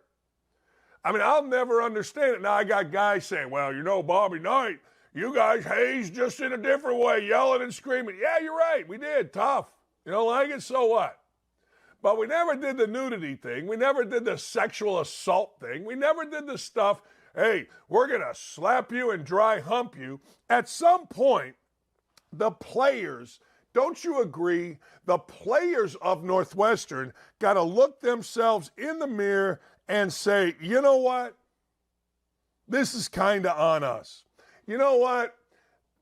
We caused a lot of this. You know what? We shouldn't have done that. Now, every time I see a Northwestern player from now on, I'm like, yeah, you're a weirdo. Used to be every time I saw a Northwestern player, I'd be like, man, you're a tough dude. You played for a tough coach, played for a high-end academic institution. I'd hire you in a second. Now I'm like, yeah, you got a bunch of weirdos running around there. Now I'm like, what in the hell are you doing there in the locker room at Northwestern? And I told you yesterday that this firing was coming because of this one reason. When you have to have outside people monitor your locker room because your players are perverts, because your coach allows it, because it's a culture of somehow, some way naked hazing. And no one's denying the hazing, by the way. So it's not like I'm speaking out of school. Sure, Fitzgerald, Fitz, whatever, is a great dude. Sure, he is the face of Northwestern. I would argue he's the most important figure in the history of Northwestern athletics. Nobody's not saying good dude. But he did what a lot of dumb meat-headed coaches do. He got on his little mount. He's got his little pillar. He's got his little kingdom. And on top of the kingdom is him. And he got to thinking he was untouchable because no coach with any common sense would allow that in this day and age. I don't know what they were doing back when Bear Bryant was having guys out at camp. I don't know what they were doing when Kay first started. I don't know what they were doing at Indiana when Knight first started. I only know what I've been involved in, and it's never involved dry humping other men or nudity. Just saying. In the locker room. Naked. On my team. Never. Anywhere, actually, but never. Used to give you a ball tap once in a while out in public just to say hello. But I got to tell you, it's just the weirdest thing. And none of these players are taking any accountability. You know what they're doing? They're doing the Biden strategy. This went from the Bob Knight strategy of round up all the players, ex-players, whoever, and talk great things about this strong man. Look at his chin. Yeah, that's what they do.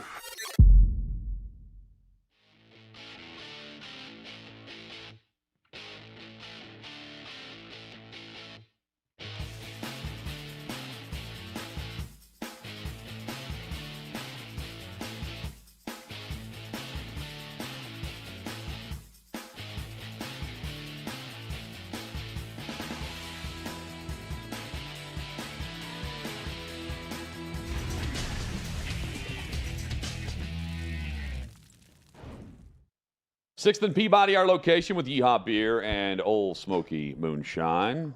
Hot Mike with Hutton and Withrow rolls on across the OutKick network. Stephen A. and Shannon Sharpe, are they teaming up on First Take? There were lingering rumors, speculation, discussion about Shannon Sharpe since leaving Undisputed with Skip Bayless that he would be the replacement for McAfee. And the obvious link is with First Take and ESPN with Stephen A. And Stephen A. is going to announce and address the moving forward with the show on First Take on his show tomorrow, the podcast tomorrow. And he says, hey, look for me on Friday. I'll be addressing all things I need to address on the Stephen A. Smith Show podcast. And then live for First Take Monday morning. See y'all in a minute. Buckle up. And then Shannon Sharpe responded to that. What you addressing on Friday? I got some free time, so feel free to FaceTime me before my meetings with the popcorn. The FaceTime going back to a man shouldn't FaceTime another man. Yeah. This is obvious, isn't it? It makes sense. It does. What I read, though, from Andrew Marchand was a report that he is in discussion with ESPN of being like a lengthy contributor, that not a co-host, but someone who's going to debate Stephen A. Smith a lot and also appear on other shows. Well, so it would be like we've seen. They've had kind of a revolving door of like J.J. Redick and Kendrick Perkins and Chris Mad Dog Mad Dog, Russo. who's getting $10,000 per day every time he's on. So I think that's what I read from another report, was that he's going to be more of a long-term revolving character that debates Stephen A. Smith. He could do that, and could he also replace McAfee at the same time? I mean, there are different hosts that go on that show or would join him would join Stephen A. in various roles.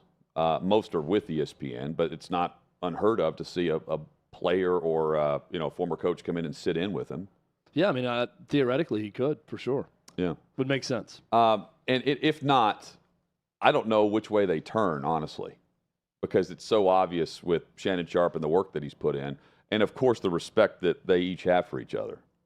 What do you think Bayless thinks about it? That's what I would love to know behind the scenes. Yeah, probably doesn't love it. Also, part of me wishes that ESPN would go and find someone that we're not thinking about and get creative with it. Well, it's not, for a co-host. but Stephen A. gets to choose that guy. Yeah, I mean, he's going to have a sign-off on it. But, yeah, I'd say Skip Bayless doesn't like it. Dan Patrick. Chad, I know you agree with me. We've known Dan for a while. One of the very best in the business. He has announced his retirement date, and he set it for December of 2027. Went ahead and put this out there. 4.5 years. I'm going to do this by January of 2028. I'll be on the Golden Bachelor. Yeah. That's when my microphone gets turned off for the final time. He has done and accomplished a ton throughout his career. I love his interviews. I love his attention to detail. And then leaving ESPN and building what he has with Dan and the Danettes for the Dan Patrick Show. I don't want him to announce a retirement date, honestly. I enjoy the show anytime I get to catch it. And, of course, the one-on-one interviews that he's able to have there. Well, he may be the shining example or one of them of leaving the mothership and really prospering. You know, he created himself with his style into a star at ESPN on SportsCenter. Yeah, I'm not saying he's the only one. He is one of the shining examples, though, that you can go on, do your own thing, do something different, and that's what he's done with his syndicated radio show. That's also, you know, streamed on. It's been on different networks over the years, but I think it's on Peacock now. He's terrific. We've hung out with him a couple times before at the Super Bowl. I grew up on SportsCenter, and I grew up on Dan Patrick on SportsCenter as one of the anchors. He's one of the very best in the business. So whenever he decides to hang it up, it will be at the end of a very good career. What's this saying about the future of where he believes this is headed? Because he says it's a young man's game. I'm the oldest guy doing this. I enjoy it, but by this date, and he's telling them, I guarantee you have my word, everyone that works for him, when I'm leaving. I mean, I just think that he's decided he doesn't want to do a daily show anymore. I mean, you could say all that about Young Man's Game. He could do this for as long as he wanted because he's still very, very good. There's no decline or drop-off. I think that's just him saying, I've made enough money, and I've got 4 more years left in me. And I think mentally it's probably a refresher to go ahead and put that date out there and know you've got it circled and you're saying, I'm going into retirement 4 years from now on this date. I think that is probably psychologically better for you than leaving it in limbo year to year or not really knowing. So if that's the date he wanted to circle and he wanted to get out, and that's the age he wanted to end on, good for him. Justin Fields has put himself among the NFL greats for quarterbacks and a key category, rushing quarterbacks, QB, yardage, and production. He put himself in the top 5. Here's the Chicago Bears quarterback now. Being a historian of the game, watching the game, if you had to rank your top 5 quarterbacks in regards to running. In regards to running? Yeah. And you can throw yourself in the list too. Oh, I am.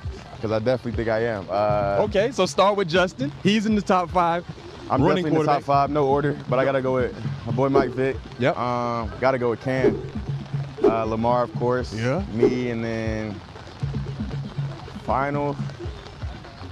Steve Young, too. Steve Young. Shouts out to Steve Young. Okay, I like that. I like that. That's Justin Fields on NFL and CBS there on their Twitter account. I don't mind his top 5. And if you look at his numbers and kind of where he could head with this, it's Lamar Jackson type production. So I don't think he's far off, especially if we're all, and we'll find out in a moment where you would put Lamar Jackson, Chad. But if you think Lamar Jackson's in the top 5, and I do, based on games and yardage, Justin Fields could also reach that based on how this offense runs. It runs through him literally. It's a projection. I mean, when he puts himself in the top 5, you're still projecting. He very well may be that by the end of his career, but he hasn't done it enough yet, at least for me. When I'm thinking all-time great rushing quarterbacks in the NFL, I'm not putting him on the list because he hasn't done it long enough. So, yes, by the end of his career, he could be there. So he had that's 1,100 rushing yards last year. Way too much. Now, there are also media members saying that he's claiming that he is going to be the first Bears quarterback to pass for over 4,000 yards at the same time. If that happens, and he still is the same type of producer on the ground, that's Lamar Jackson MVP like numbers that unanimous year. Again, that puts him in that category too. I like how confident he is, and he certainly Jackson holds the single season record for yards by a quarterback running at a little over 1,200, and Fields is coming off a season where he had 1,100. He's about 100 yards off. Yeah, but again, not top 5 all time based on the short career so far. But as a projection, maybe by the end of it, he could be there. And he was a guy, I remember him being pissed off when he fell in the draft. I think he was 11 to the Bears, 11 or 12. Yeah. And I remember him being angry when that happened. So he's a competitive, confident guy. Chad, let's take a look at our top 5. Our top 5 quarterbacks all time for NFL rushing. And we'll show you each. We'll see where we compare and where we agree and then disagree. I'm putting up top Michael Vick. 143 games, over 6,000 rushing yards. He averaged throughout his career 7 yards anytime he tucked and ran, and 36 touchdowns on top of that, and the production that he had with the Falcons through the air. I've got Vick up top, and I've got down low Steve Young. You're higher on Steve Young. I just don't think of Young the same way that I do the others in my top 4. And for that, he's top 5 all time. His numbers are going to be better than some of the guys I'm going to have ahead of him. But when I think NFL quarterbacks and runners, for me, I'm thinking of the era just post Steve Young. Yeah, look, this probably surprised no one. I didn't look up a single stat for this right here because I'm a story guy. I'm not necessarily a stat guy. I am looking at guys that I have watched and I have seen footage of. Maybe I wasn't even alive when they were playing. But when I think of running quarterback, I'm thinking of these guys. And obviously at number 5, I've got the great rushing quarterback, Tom Brady, in at number 5. Oh, yes. Why is Tom Brady at number 5, you ask? He's the best quarterback sneaker in the history of football.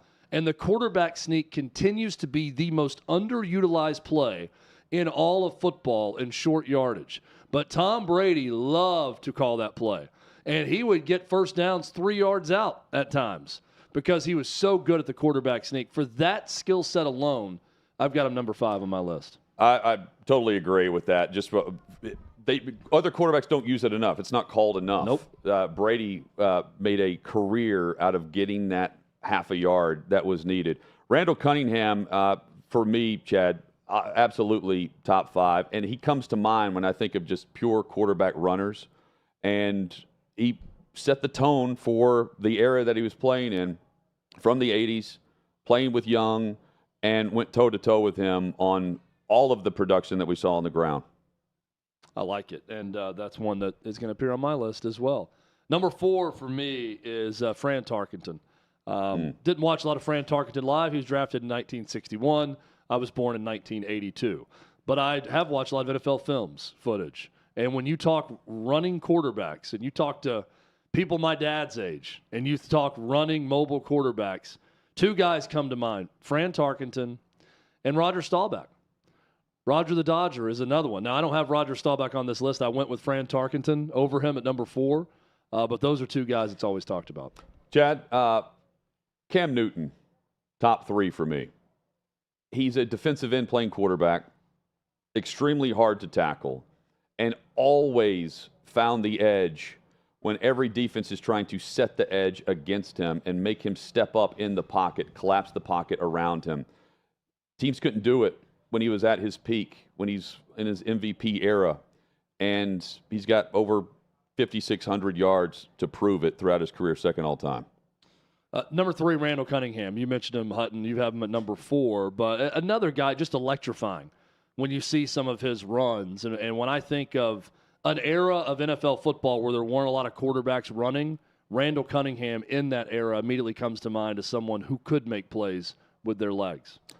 Lamar Jackson, number 2. Put some respect on his name. Randall Cunningham played 161 games and rushed for 4,900 yards. Lamar Jackson, 70 games, 4,437 yards. Yeah, Lamar Jackson's a great one. Probably should have had him on my list too, but I didn't. I've got my favorite quarterback growing up, Steve Young. who is not as fast as Lamar Jackson. Little lefty. Not as explosive. But when I think of guys that could just get it done somehow, some way, and will their way with the football in their hands, it's Steve Young. All right, so I'm going with Vic up top. Yep. You the same? I'm doing it too. Mike Vick. And Mike Vick's the guy, if you polled Lamar Jackson, would tell you he's the greatest running quarterback ever. Justin Fields, anyone. Justin Fields had him at number 1, right? Yes. I think also. I mean, he is even the quarterbacks guy that would say is the greatest rushing quarterback of all time. I'm going Vic. Vic in his prime, when you went through NFL locker rooms, at the time Sports Illustrated would come in and they would have a straw poll, anonymous poll. If you weren't playing for your current quarterback, who would you like to play with? It wasn't Tom Brady. It wasn't Peyton Manning. It wasn't some of the usual names. Everyone, like 97%, the same amount of players responded to this poll the way a Division I college basketball coach would respond to an expansion or no expansion of the tournament. Everyone said Mike Vick. That's their guy. And they're all playing video games with him at the time. Yeah. It was a cheat code. Mike Vick, both at Virginia Tech and in his prime with the Falcons. Coming up, everyone is taking notes very well on how the PGA Tour failed miserably and how they handled the messaging of pairing up with Live Golf. And examples next.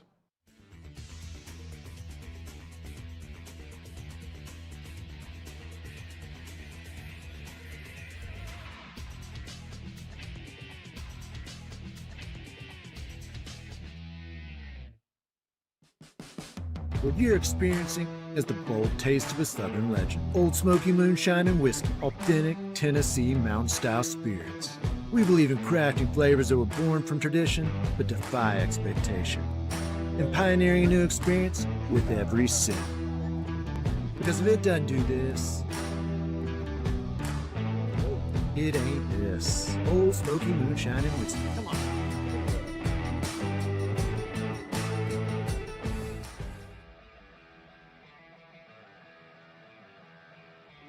Welcome into OutKick the show. I am Clay Travis, your fearless leader. I am going to continue to argue that sports is one of the great unifying forces in all of American life. ESPN is a sinking ship. Democrats are now the party of the white, woke college graduate.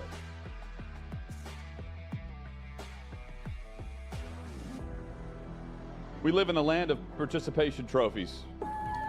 You gotta lean into the turns. You really gotta lean into the turns. When Leah Thomas walked in that first day, it got silent, and every girl was uncomfortable. Very difficult to go back-to-back years in the NFL with the #1 overall pick. I just think the way Anthony Bass handled this was so sloppy. Oh, I think it's perfect. And what he reposted and how he did it. He bent the knee and bowed. He was going to catch the ceremonial first pitch. I've been out of LA long enough to have forgotten that libs, no matter how ridiculous the scenario, are gonna live.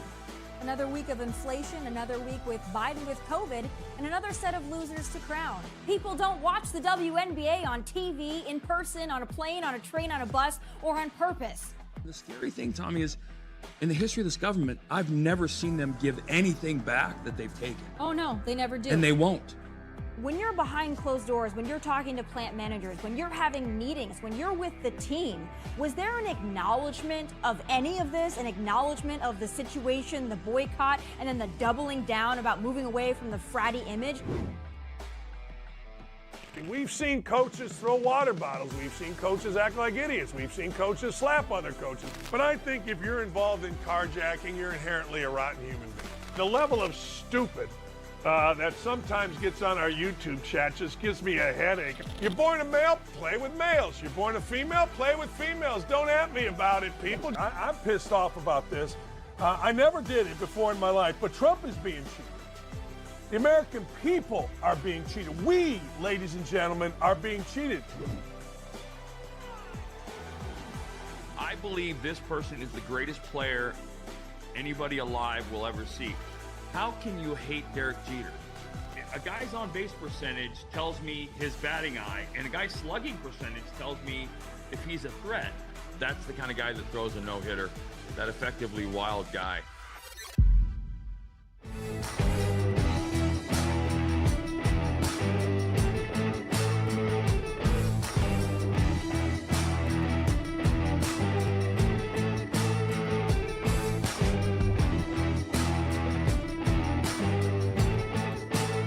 Old Smoky Moonshine and Whiskey, a bold taste of a Southern legend.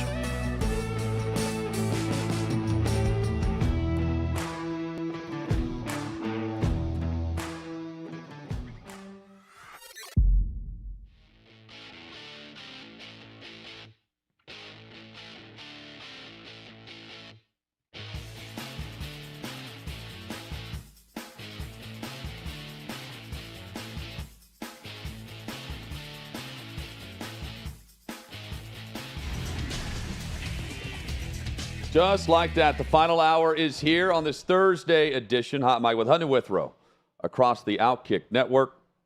Thanks to Josh Heupel for joining us earlier in the show. If you missed portions of the show, you can always go to YouTube. Check out OutKick on the search bar. Subscribe while you're there and check out things on demand or live each and every day. 3 o'clock Eastern is our kickoff time.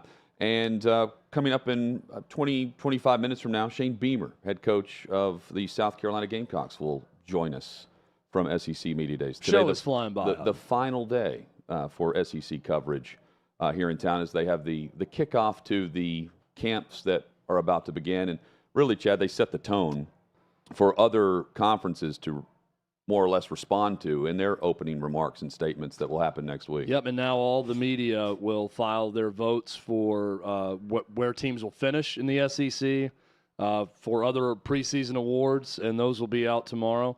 You can always tell the last day of SEC Media Days, too, because the media all looks just a little bit haggard by the last day.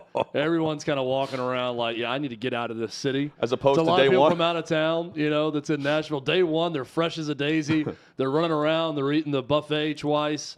Everybody's feeling great, drinking coffee, water. By day 4, everybody is ready to GTFO. Yeah, said well there. I think the best spot to be in is Josh Heupel's spot because he was the last one to go through the car wash. I think that's the best spot. That's when people are kind of trickling out, and it's probably the easiest time to get through is when you're the last one to go. Jed, we just spoke with Armando last hour about this, Armando Salguero. It has been approved. Washington Commanders are officially going to sell to Josh Harris and his limited partners. So Daniel Snyder is no longer an owner in the National Football League, and this was unanimous across the board. They wanted him out. They made concessions to whatever type of loan and funding that was a part of this deal. And, I mean, it is a bit funny when you think about it. He didn't want to sell. He ends up selling. Everyone wants him out.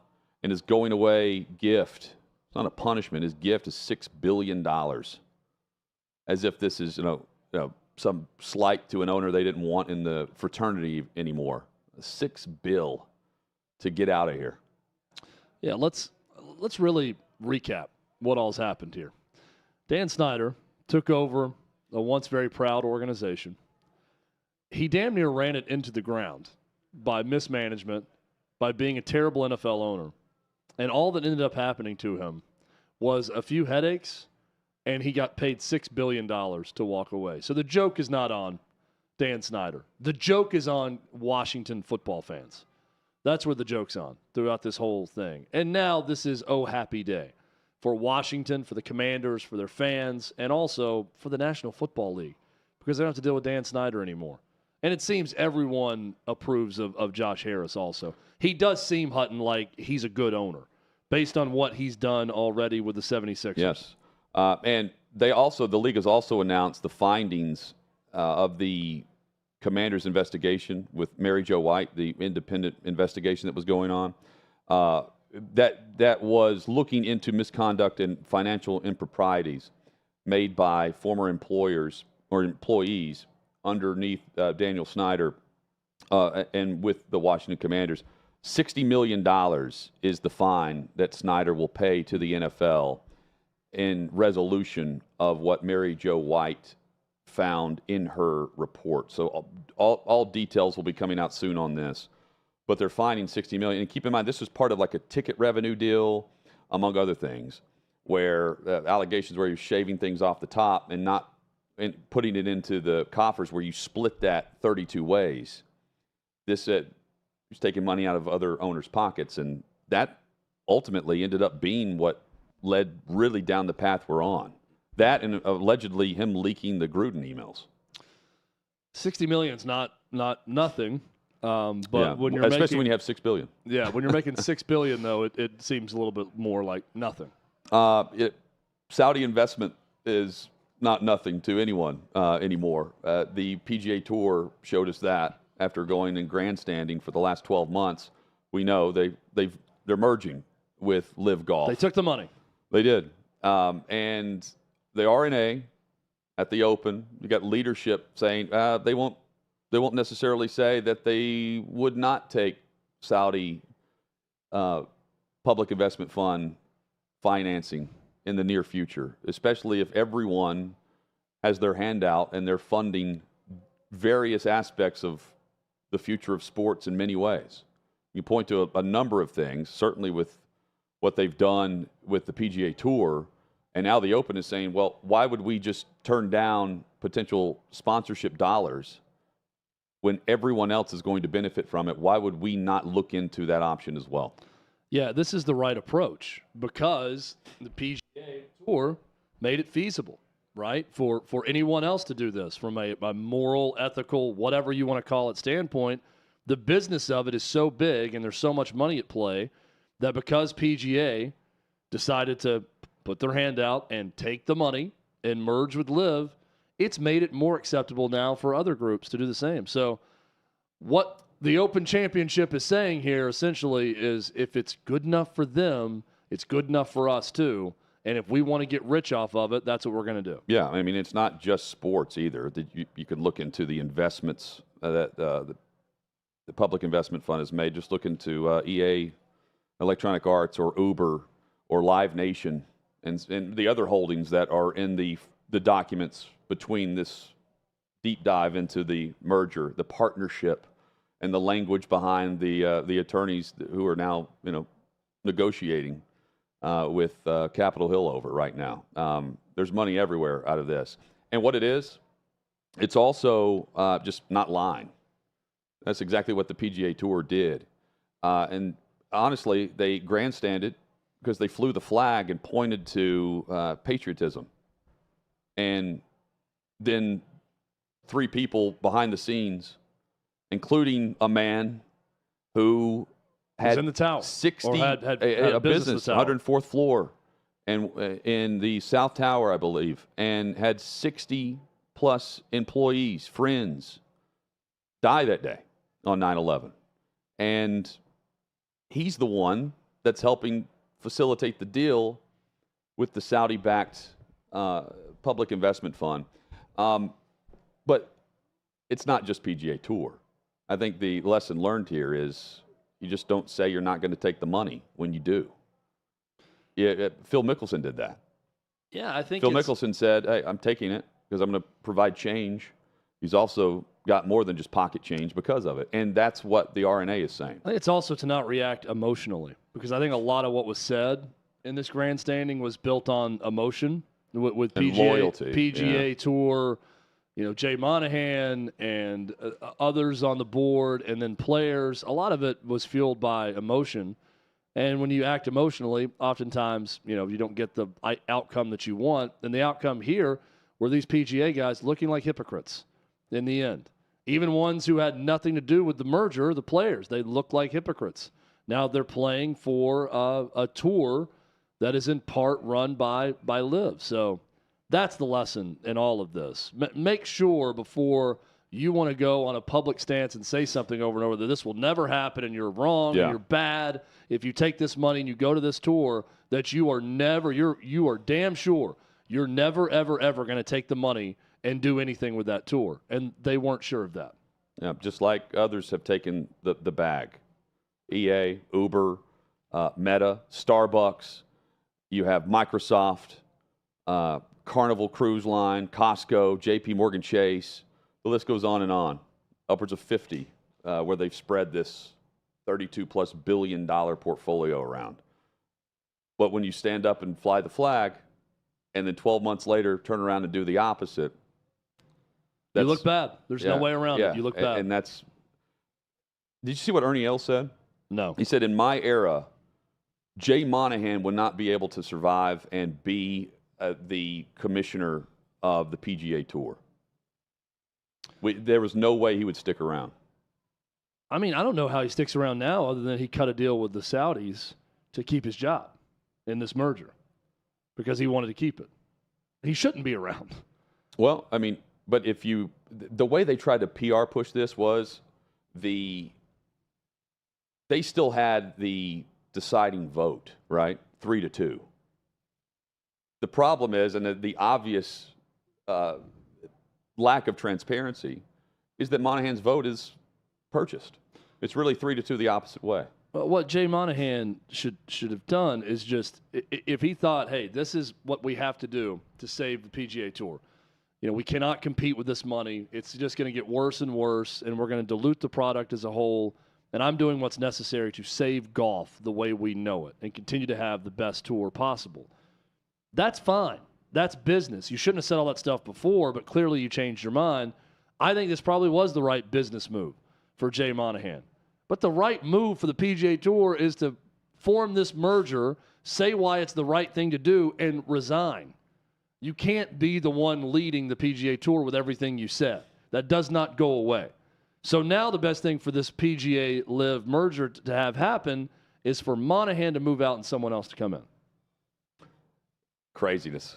And look, at RNA, the Open, they have the lowest purse of the 4 majors currently.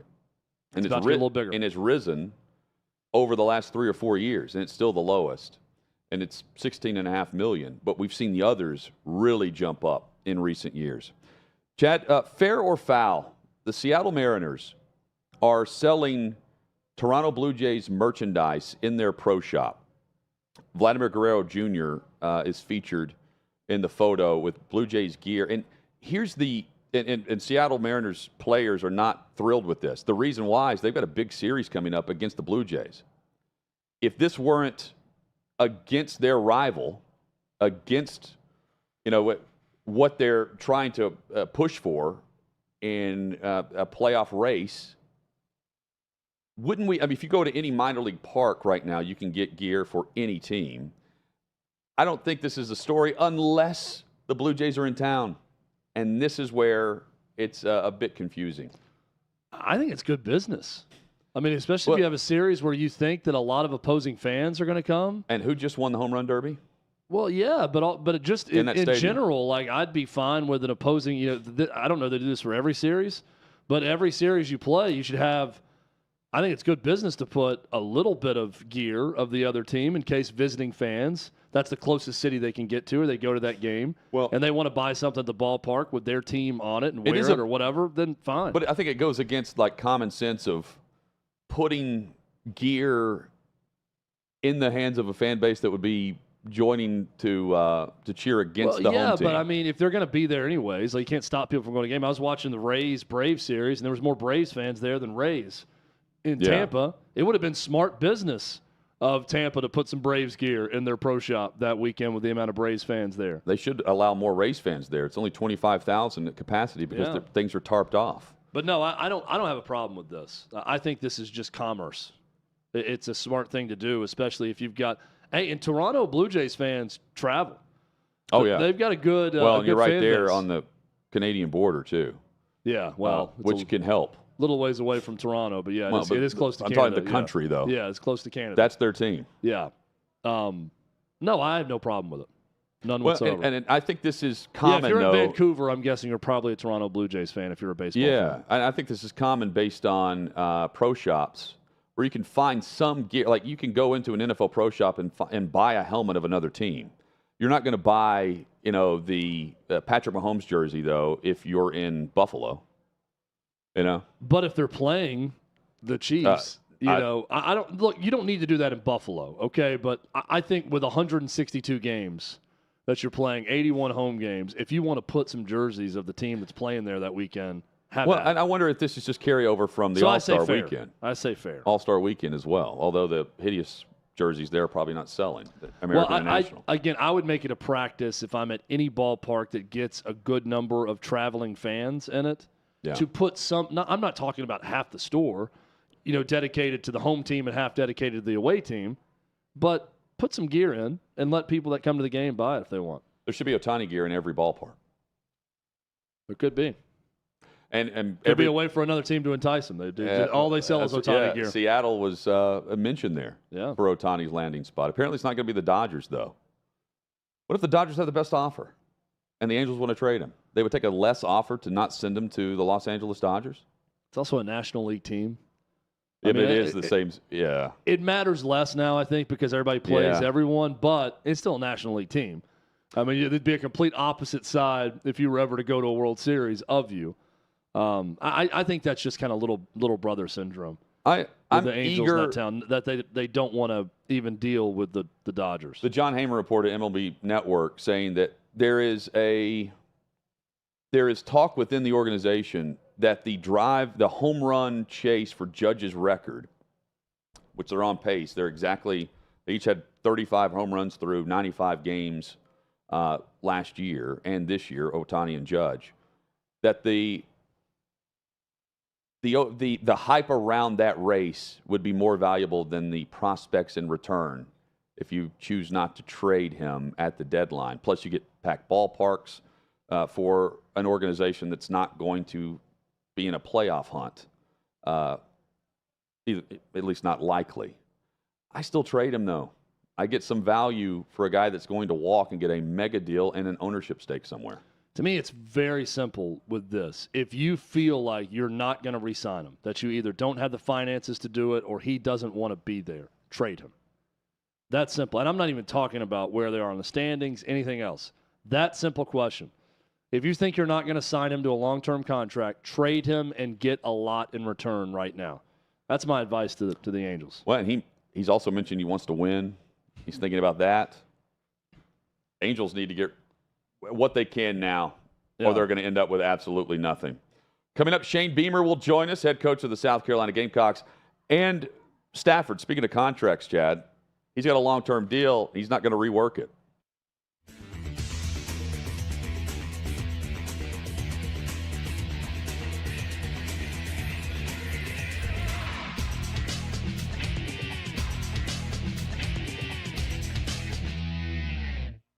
Two biggest social media giants, Elon Musk and Mark Zuckerberg, are set to battle it out, and I'm here on Broadway asking people who they put their money on. Mark Zuckerberg or Elon Musk, they're going to fight each other. Who do you think's going to win? I think Mark's got him. Really? Yeah. Why do you think that? Because he's a man. Okay, and Elon Musk isn't? Oh, well, of course, he's got money. Okay. He's got money. Money, well, you know, money's money. Elon Musk or Mark Zuckerberg in a fight?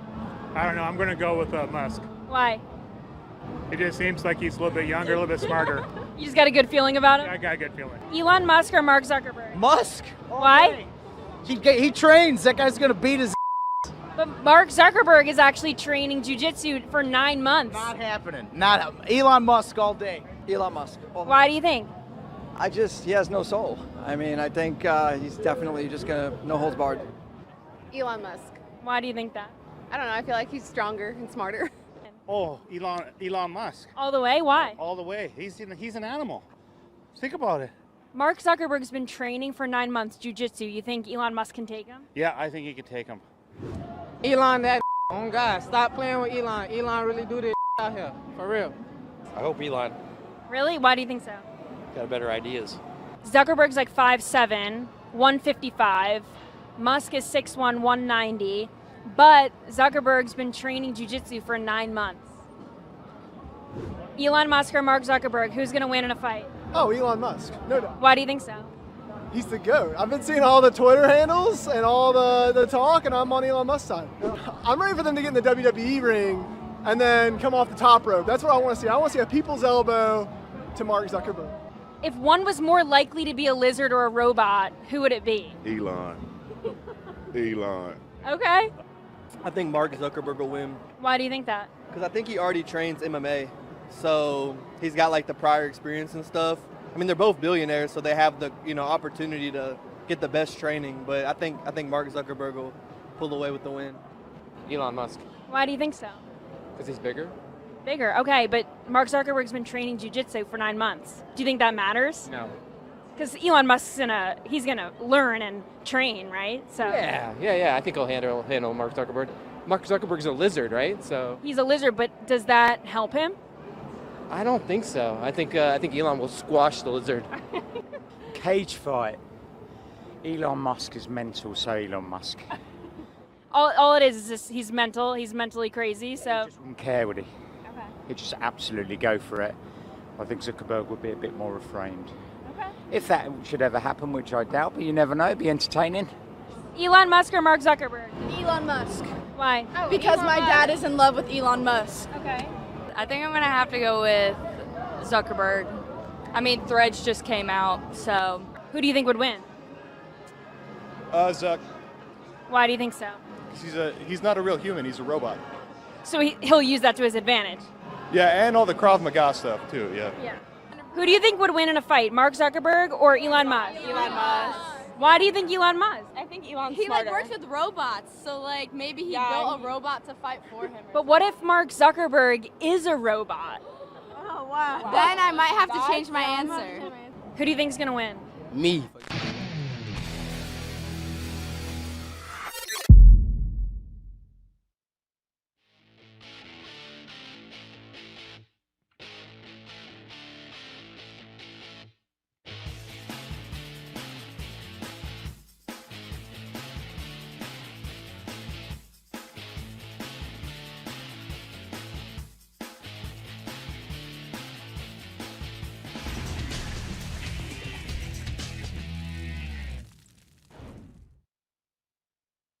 Final hour, Hot Mic with Hutton and Withrow here on the OutKick Network. Our OutKick staff here in Nashville, both in studio and over at the hotel where SEC Media Days were taking place.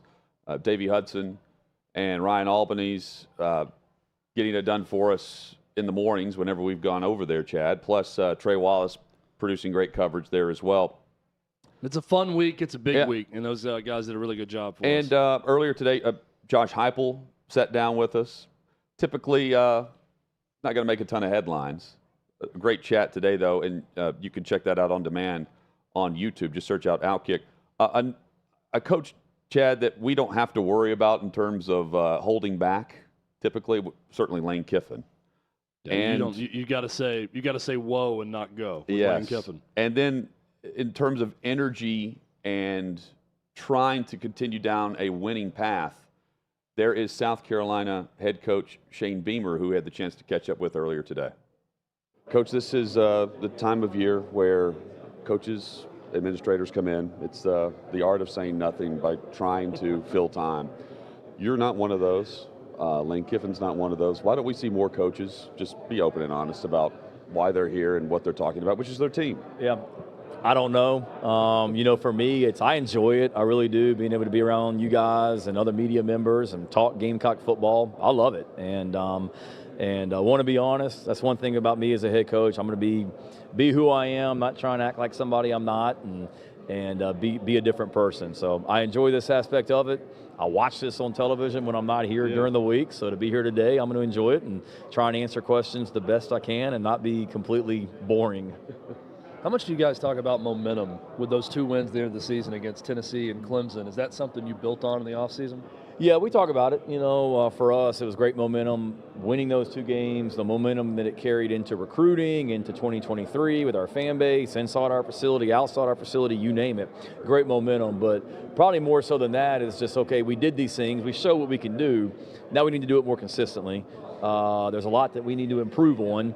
Honing in on that, where we need to be better as a program, offense, defense, special teams, and then just trying to do that as we build on that momentum. So how would you rate this year's parity preseason with, you had The Office versus last year with Full House? Yep. Which was better and why? Don't forget Soldier Boy. We had Soldier Boy as well. Yep. You tell me. What? I thought The Office was great. Yeah.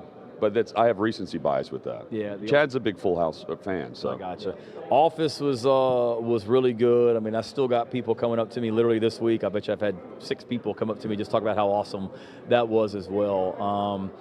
So that one's hard to beat, I think. Yeah. Full House, I I was a part of it, but I just had a brief little cameo in it as well. They're all good. Like anything that our creative media team does is going to be really good. So we're just always trying to just continue to raise the bar. What was the next option if you didn't choose The Office? Do they present you with a couple different ones? Not really. Typically in that situation or in those situations, it's here's a video we want to do. Can you be here at this place at this time on this day? Yeah, and that's pretty much the extent of the conversation. So they really don't ever give me a plan B, like, hey, do you want to do this or do you want to do that? It's, we're going to do this, and then here's what we want to do in a few months. Are you good with this? Stuff like that as well. I'm a big fan of the Olsen twins, so I'm very biased. It's a full house for me. Are we making too big of a deal out of NIL being the doom and gloom and this harbinger of bad things for the sport? No, I don't think it's necessarily it's not a bad thing. We got 3 great young men here today, and Spencer Rattler and Tonka Hemingway and Kai Kroger. Like, I want to be able to have those guys be able to capitalize on their name, image, and likeness. They're great young men.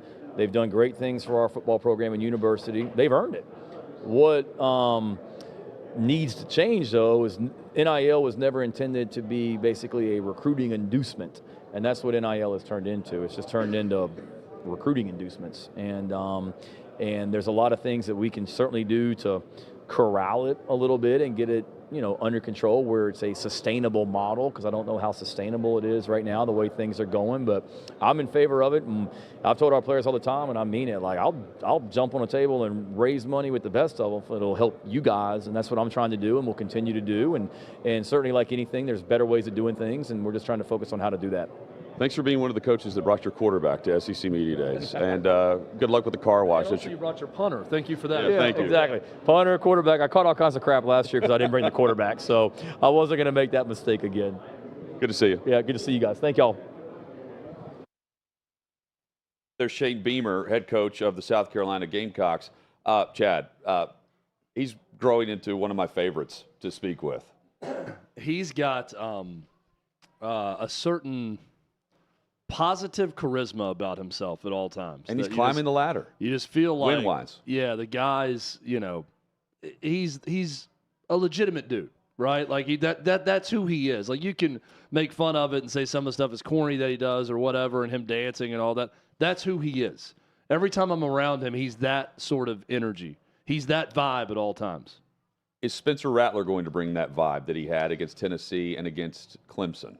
Spencer Rattler is way smaller than I expected when he was walking around. Now, granted, we were also seeing Joe Milton walk around. Well, that's how Oklahoma recruits their quarterbacks. Yeah, and Joe Milton was, he's gigantic compared to almost every other quarterback. Cam Newton. So a little bit different. Joe Milton also is a little slimmer than a year ago. I think he's listed now 10 or 15 pounds lighter than last year, and he looked a little thinner than he was a year ago. We'll see if that helps him. Look, if you're going to buy stock this year on a surprise team to finish second in the SEC East, I would look at South Carolina as that team. A lot of people look at Kentucky. I don't buy it with Kentucky as much as South Carolina and Spencer Rattler. If Spencer Rattler can play anywhere close to the level he did against Tennessee and Clemson at the end of the year, that is a team that can do some really good things this year. And Shane Beamer's shown in 2 years he's overachieved. By the end of both years, there's been some ups and downs, but by the end of the year, I would say year 1 and year 2, South Carolina overachieved with him. He's not Sepp Blatter, the former FIFA president, but Gianni Infantino is the president of FIFA with a rich and just dumb comment pleading with New Zealand and Australia to buy up Women's World Cup tickets that will get underway next week. And Chad, this is FIFA, full of corruption, scandal, bribery, and everything in between, leaving empty stadiums in poor countries behind as they come in and build these monstrosities for this massive tournament, men or women, and then bolt after taking the money from the country that bribed them the most. Having Swiss Swiss police raid hotels. What was it, 2015 or 2016 that all this went down? And now you have the president of FIFA pleading with New Zealand, saying, do the right thing and buy tickets. It's never too late. Trying to convince people they have some moral obligation to go to the Women's World Cup. This show stands on this. If you want to go to the games, go to the games. If you want to go watch what is a good team and you're a United States fan, the women's national team is really good, dominant. And so if you want to go, go. But this moral line. Do the right thing. Yeah. And this is coming from FIFA and not like it is their the own. FIFA president. New Zealand, we want you. We need you. It's never too late to do the right thing. Come to watch the matches. We need full stadiums to warm us all up. Yeah, this is a message that needs to come not from FIFA, which is rich and ridiculous to hear from them. It needs to come from the New Zealand Football Association or whatever their national team is, whatever they're doing there. They're the ones who should be talking about, hey, get your tickets now. This is going to be a really cool event, right? It would be something involved with the U.S. women's national team if they were trying to sell tickets in America to an event, not FIFA to get involved with that. Money laundering. That's a weird decision. Wire fraud, racketeering. And you have the president that's... it's a real hit list of all the crimes. Yeah. All the crimes. I mean, you could put murder on there with all the migrant workers that were killed. Sure. For the Qatar World Cup. By the way, FIFA's bringing the World Cup here. Yeah. Just FYI. And cities were clamoring on the bidding war. Oh, yeah. Nashville was one of them. The recruiting war of trying to win host spots for this same organization that's now pleading, please come watch these matches. And after FIFA, I'm sure, was bribed by cities in different places to, get the World Cup. Now they're going to come back and say, do the right thing and buy the tickets when this World Cup comes to America also. No doubt. I doubt they'll have many problems selling tickets for that one. So a story from Los Angeles with the Rams that we can relate to just here with Kevin Byard and the ask from the Titans to take a pay cut. He said no, he's not taking a pay cut. Matthew Stafford, of course, signed this massive contract whenever he was traded from Detroit to Los Angeles. And we know all the quotes and the tongue-in-cheek, F them picks and Sean McVay winning. They got their championship.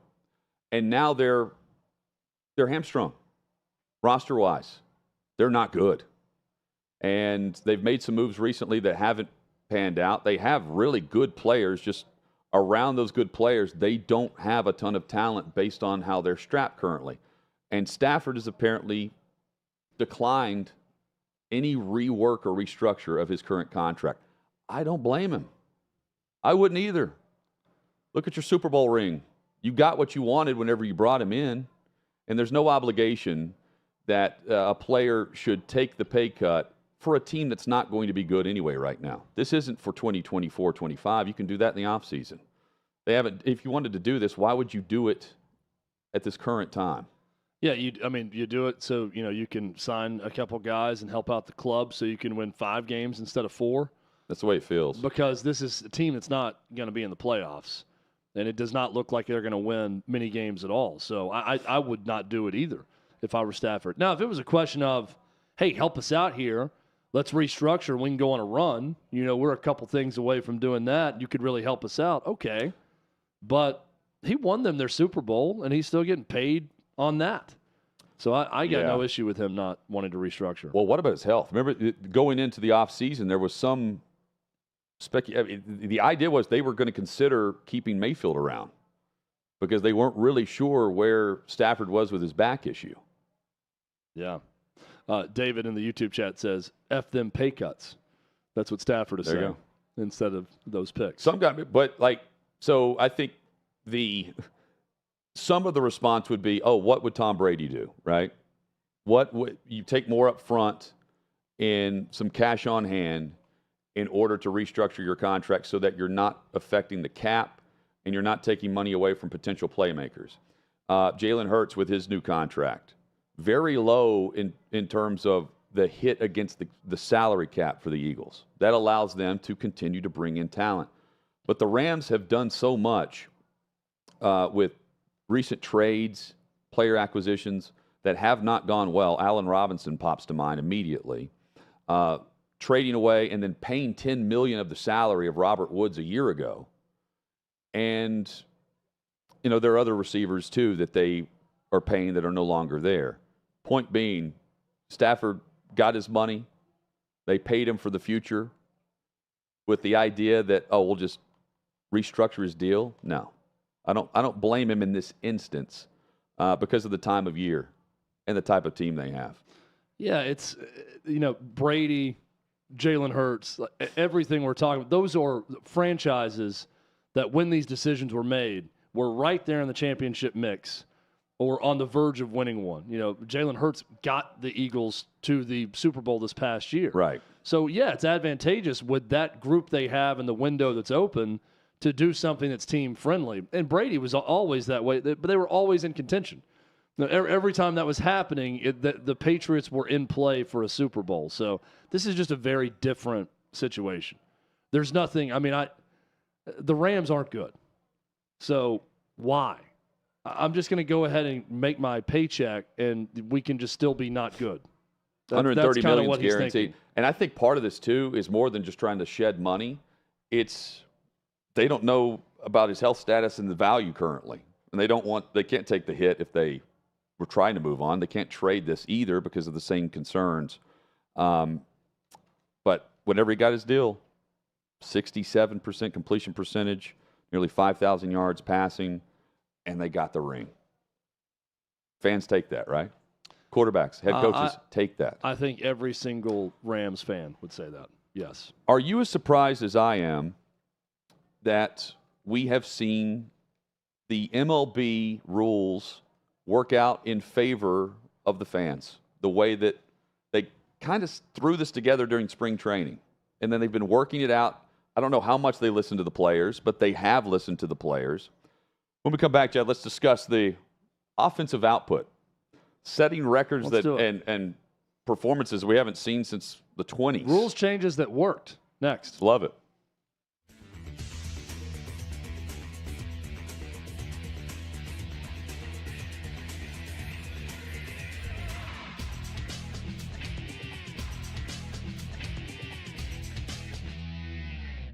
Pat Fitzgerald has been fired. Pat Fitzgerald, the beleaguered, the weirdo, I guess, or his weird players, has been fired by Northwestern University. And the Northwestern children, the players, are not happy about it. They are not taking it well. Well, I ask you, Northwestern players. In fact, I just put out a video to Northwestern players that are mad. And they're mad because, well, the old coach. The old coach got blank canned because, well, the players decided it was a good idea to get naked, do naked crawls, naked claps, naked soap up themselves in front of the shower and make players run through because the players of Northwestern really are perverted. I'll never understand it. Now, I got guys saying, well, Bobby Knight, you guys hazed just in a different way, yelling and screaming. Yeah, you're right. We did. Tough. You don't like it? So what? But we never did the nudity thing. We never did the sexual assault thing. We never did the stuff, hey, we're going to slap you and dry hump you. At some point, the players, don't you agree, the players of Northwestern got to look themselves in the mirror and say, you know what? This is kind of on us. You know what? We caused a lot of this. You know what? We shouldn't have done that. Now, every time I see a Northwestern player from now on, I'm like, yeah, you're a weirdo. Used to be every time I saw a Northwestern player, I'd be like, man, you're a tough dude.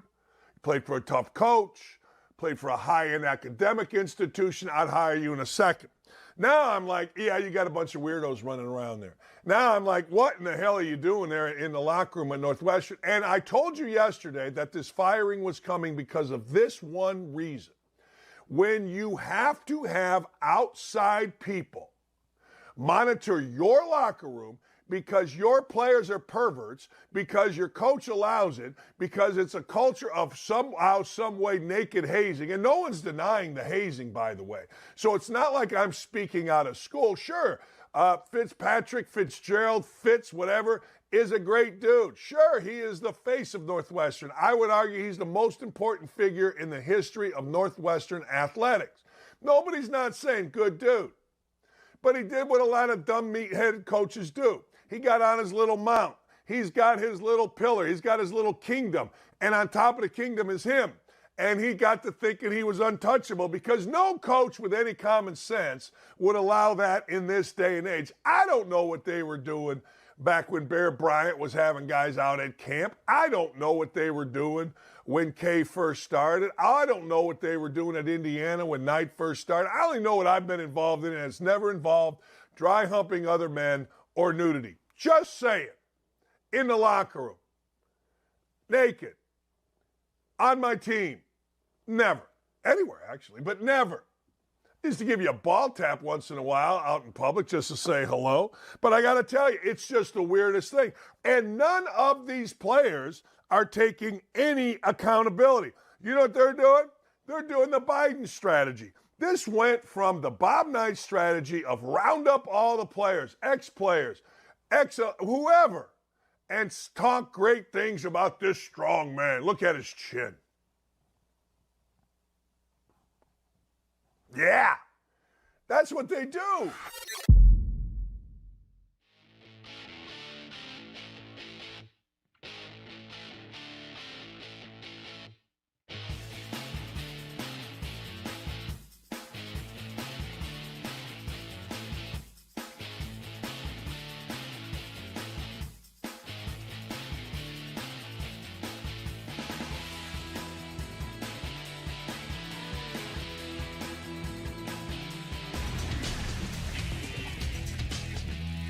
Wrapping up a hot mic with Hutton and Withrow here on OutKick. Glad you're with us. 6th and Peabody, our location with EHA Beer and Old Smoky Moonshine.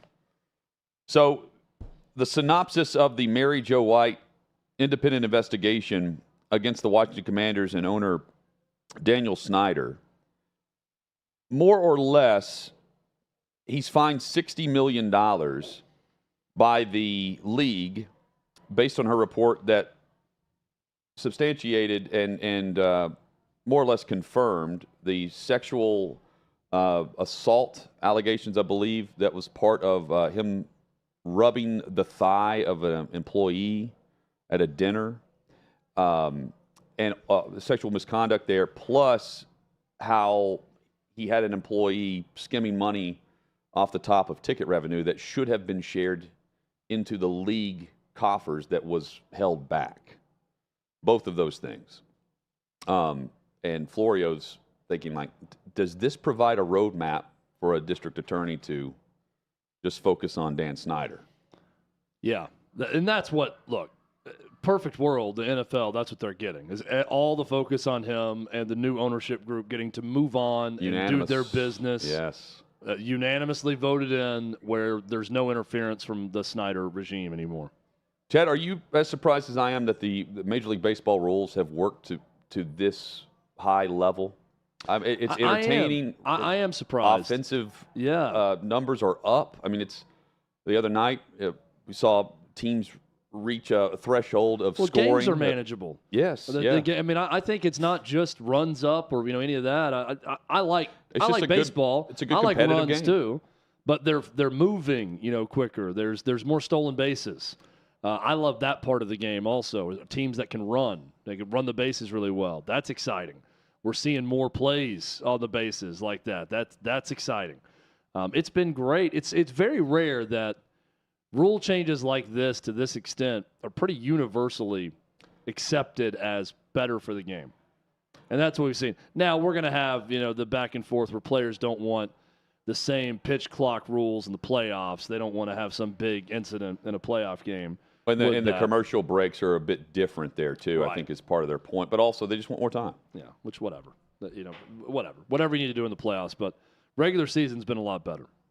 Chad, you have a question for Haley Carradine while she's in studio? Hashtag Ask a Girl, fast-growing segment on the show. Big Red chimes in on the YouTube page and says, is Haley boycotting cowboy hats by being passive-aggressive, or is she supporting them with her hat? Hashtag Ask a Girl. Haley, your hat, it says cowboy hat on a like a trucker hat. Correct. What's going on here? I'm definitely not boycotting cowboy hats. I have nothing but love for cowboy hats. I have one, cowgirl boots.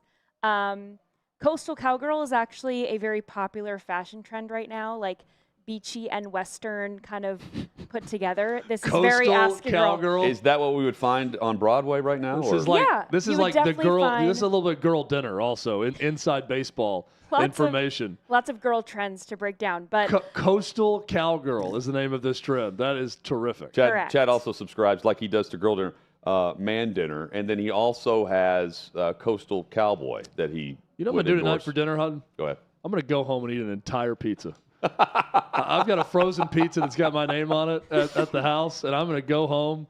I am currently batching it up right now. What is and it, Red Baron or It is DiGiorno? a Tombstone, Okay. my favorite brand of Okay. frozen pizza. That is not a girl dinner, to just put in a pizza in the oven and eat the entire pizza. It's a But that's what I'm cowboy doing. pizza right there. Yeah, that's exactly what I'm doing when I get home. So tell us more about Coastal Cowgirl, what the look is we're going for. It's just beachier sundresses mixed with a cowboy boot. It's really nothing groundbreaking, but yeah, nothing but love for cowboys, truckers. I'm repping them both at the same time. Sounds like an SEC tailgate. It does. Yeah, it's got very much a Sixth and Peabody theme to it, I feel like, here where Yeah. we are every day. Now, would you ever consider wearing a cowboy hat that said ball cap on it? Honestly, no, it doesn't hit the same. Yeah. You just got to just reverse Cowboy it. has his straw hat. Reverse it, yeah. No, it doesn't hit the Just same. really confuse people. Dunce cap, and you're wearing a ball cap. You know, we'll wear something different every time. Do you have anything you can else wear that one, Chad. states the obvious with it not actually being the thing? Like you're wearing a ball cap with it says cowboy hat. Can Is I there wear a T-shirt that just says sweater on it? T-shirt that says and button will that down? make me warmer if Button it just down. says sweater? Yeah, button down on Yeah. this T-shirt. Country Western. I think this is my only item like that. Does Coastal Cowboy also work? Although Can I get do, into this? Can I get into this trend? Chad you can wants it. definitely be a coastal cowboy. It's really more of like a vibe. So you It's can a absolutely whole join in. Oh, it's a But something I have definitely a that's kind stripper of vibe there, Chad. Yeah. something I have that's kind of opposite. I Magic do have Mike. a pet cat named Birdie. Okay. So kind of like the opposite of what you'd expect. Yeah. You're a fan of opposites, is what I'm hearing. Absolutely. If anyone else has a hashtag Ask a Girl, feel free, hit us up on the YouTube chat, and we'll throw this out. As long as Haley's in studio with us, we might as well utilize her talents about telling us things like Coastal Cowgirl. She's counting down the minutes until she's out of here for Hot Mic. We all for are. sure. It's not true. Chad, so a Bills fan was able to carpool with Sean McDermott. That's a really cool story. While traveling from Atlanta to Buffalo, where he was there for like his son's baseball tournament. I yes, think, right? Like a travel ball tournament. He's a hockey coach, I believe, Okay, or that's something. it. And according to I Buffalo think, News, the guy he was with, I think Sean McDermott was there for his son's baseball tournament. Gotcha. I think is what it was. So he had a layover.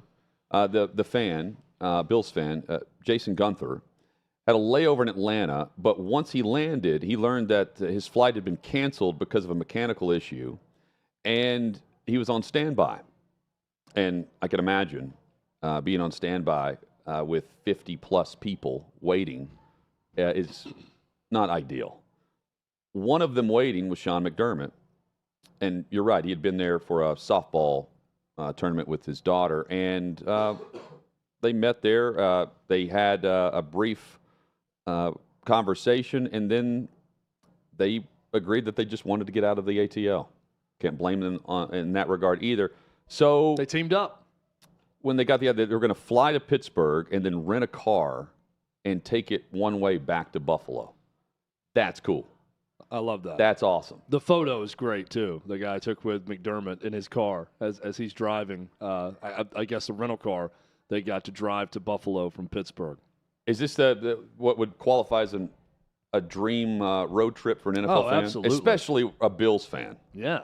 You're familiar with breaking tables and lighting things on fire. You've been there to observe this. I'm not saying you've done this. Very familiar, yeah. But you do have... I've broken a few tables in my day. You do have connections with Bills fans, and I'm sure all of them would trade an arm for the opportunity to I've be been with their favorite coach. My brother-in-law PJ is from Hamburg, New York, huge Bills fan. So I've met a lot of Bills fans over the years. I've been to multiple Bills games in Orchard Park with my brother-in-law and my sister Michelle.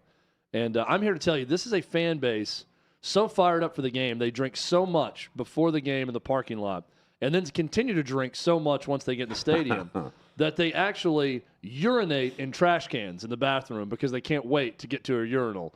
This is what happens in the men's bathroom in Orchard Park. So a fan base with that level of passion and ability to get after it, you know a member of Bills Mafia is going to be thrilled to have a road trip, impromptu road trip, with their head coach, Sean McDermott. Really cool story. It makes me – these are the types of things that make you like a coach more. Like, now I like Sean McDermott more having heard this story. Chad, Greg Olson's awesome. He has a fear that I think most meteorologists would have, and that is on a telestrator drawing a phallic tornado penis. Yes, essentially. Or just anything resembling that could, and then having to stop what you're doing because you realize what you're doing. He has this is his number one fear of being live on air and describing a play and then having that on the screen. I can see why this would be in the mind of someone that's learning the telestrator. He's done a great job. I need to take a picture of this tonight. At home, we have a little, it's like a roller coaster for my youngest daughter. And you can put it up on the hill in my backyard, and they go down it, right? Well, it's got like a little step up on the side, and then it's got a slide that goes out, okay? Okay. So when you put this in the yard, like, it looks like we've tried to put a male organ in the yard where it doesn't grow grass, right? It's next to my house in the yard, and it is just a perfect replica of male genitalia that is in the yard. If I move the slide, it's just dead grass in the shape perfectly of full male genitalia in my yard. So I may have to take a photo of this if it's not raining when I get home so I can show you guys what I'm talking about. But I'm always looking at it like, man, they really did not do a good job planning the way this thing's going to look if you just set it in the grass in the yard. You know what they're thinking? Because it's... Your neighbors? Chad he's Coastal Cowboy right now. Yeah.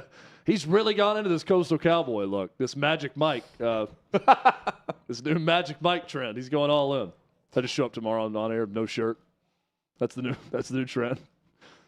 We're going to do a shirtless show before it's all said and done, Hud. With a tattoo that just says shirt. Yeah. In magic marker, it's going to say parka across my chest. Chad, I would describe SEC Media Days and the vibe as this. There are a lot of... Coastal Cowboy? Yeah, well, that was on Broadway. That was rained out earlier this week. Yep. They have a lot of powerful people across college football there. Nick Saban is among the coaches, Kirby Smart, and then, of course, Greg Sankey. Those guys are all pointing to, we need rules. We need regulation on name, image, likeness. We're wanting federal legislation. The guys that would be able to determine the framework and an idea of what it should be aren't giving us any possible solutions other than just pushing the paper across the table for federal legislation. I'm fascinated by that because Sankey controls where we're headed in the future of college football and the NCAA tournament, which he told us yesterday. And why turn it over to people that don't really know much about the sport at hand or the wide open free-for-all, free agency that was allowed due to lack of leadership at the NCAA level? They don't have many solutions. They have complaints. And I think that is why the whole takeaway for me is they're nowhere close. They're nowhere close to getting anything done because they're not going to do it, at least not publicly say it. And we're years away from having any agreement on a bill that could be passed for federal legislation. There's also reports out, by the way, that the NCAA really wants to start penalizing those that are going by their state NIL laws and not abiding by NCAA rules. And they're going to start looking more into that. But that is, if Greg Sankey or anyone in charge of college football wanted to do it, they could outline the rules. And they could just say, look, NIL's new. Some states are going to have certain allowances. Other states are going to have other allowances. But if you want to play college football at the Power 5 level, here's the rule book. And if you step outside the rules, it's like anything else. You get caught, there's going to be consequences for getting caught breaking those rules. I think if they wanted to do that, they could. But instead, they're going to wait on federal government to come in and hold their hand and have a federal law that's going to dictate to them how they move forward with NIL, pay for play, all of that stuff. Nowhere fast, right? It's just not, and it's also probably not going to be that good. Exactly. I just don't think what they're going to come up with is going to be that good. Give us rules to follow. What if Maybe they're not we'll good? have someone What if they're not good? Next week in politics you that know can what? tell us why it's good, but I'm not optimistic. The other thing, too, is the same NCAA that was thinking about a bowl ban after a 3-year investigation into the University of Tennessee. The state of Tennessee threatened to do what? Sue them. Yep. To ignore it, the bowl ban. So what are they implementing? Well, that's and again, there's no one leading. The NCAA needs to be blown up, but they could do that. They could say your state laws don't matter. These are the rules of playing in this league and playing college football. So you got to abide by them. I just wonder what's happening behind the scenes. The guys who could blow it up are passing the paper across the table, or are they just wanting that perception? Join us tomorrow. Hot Mic with Hutton and Withrow, 3 o'clock Eastern, here on OutKick.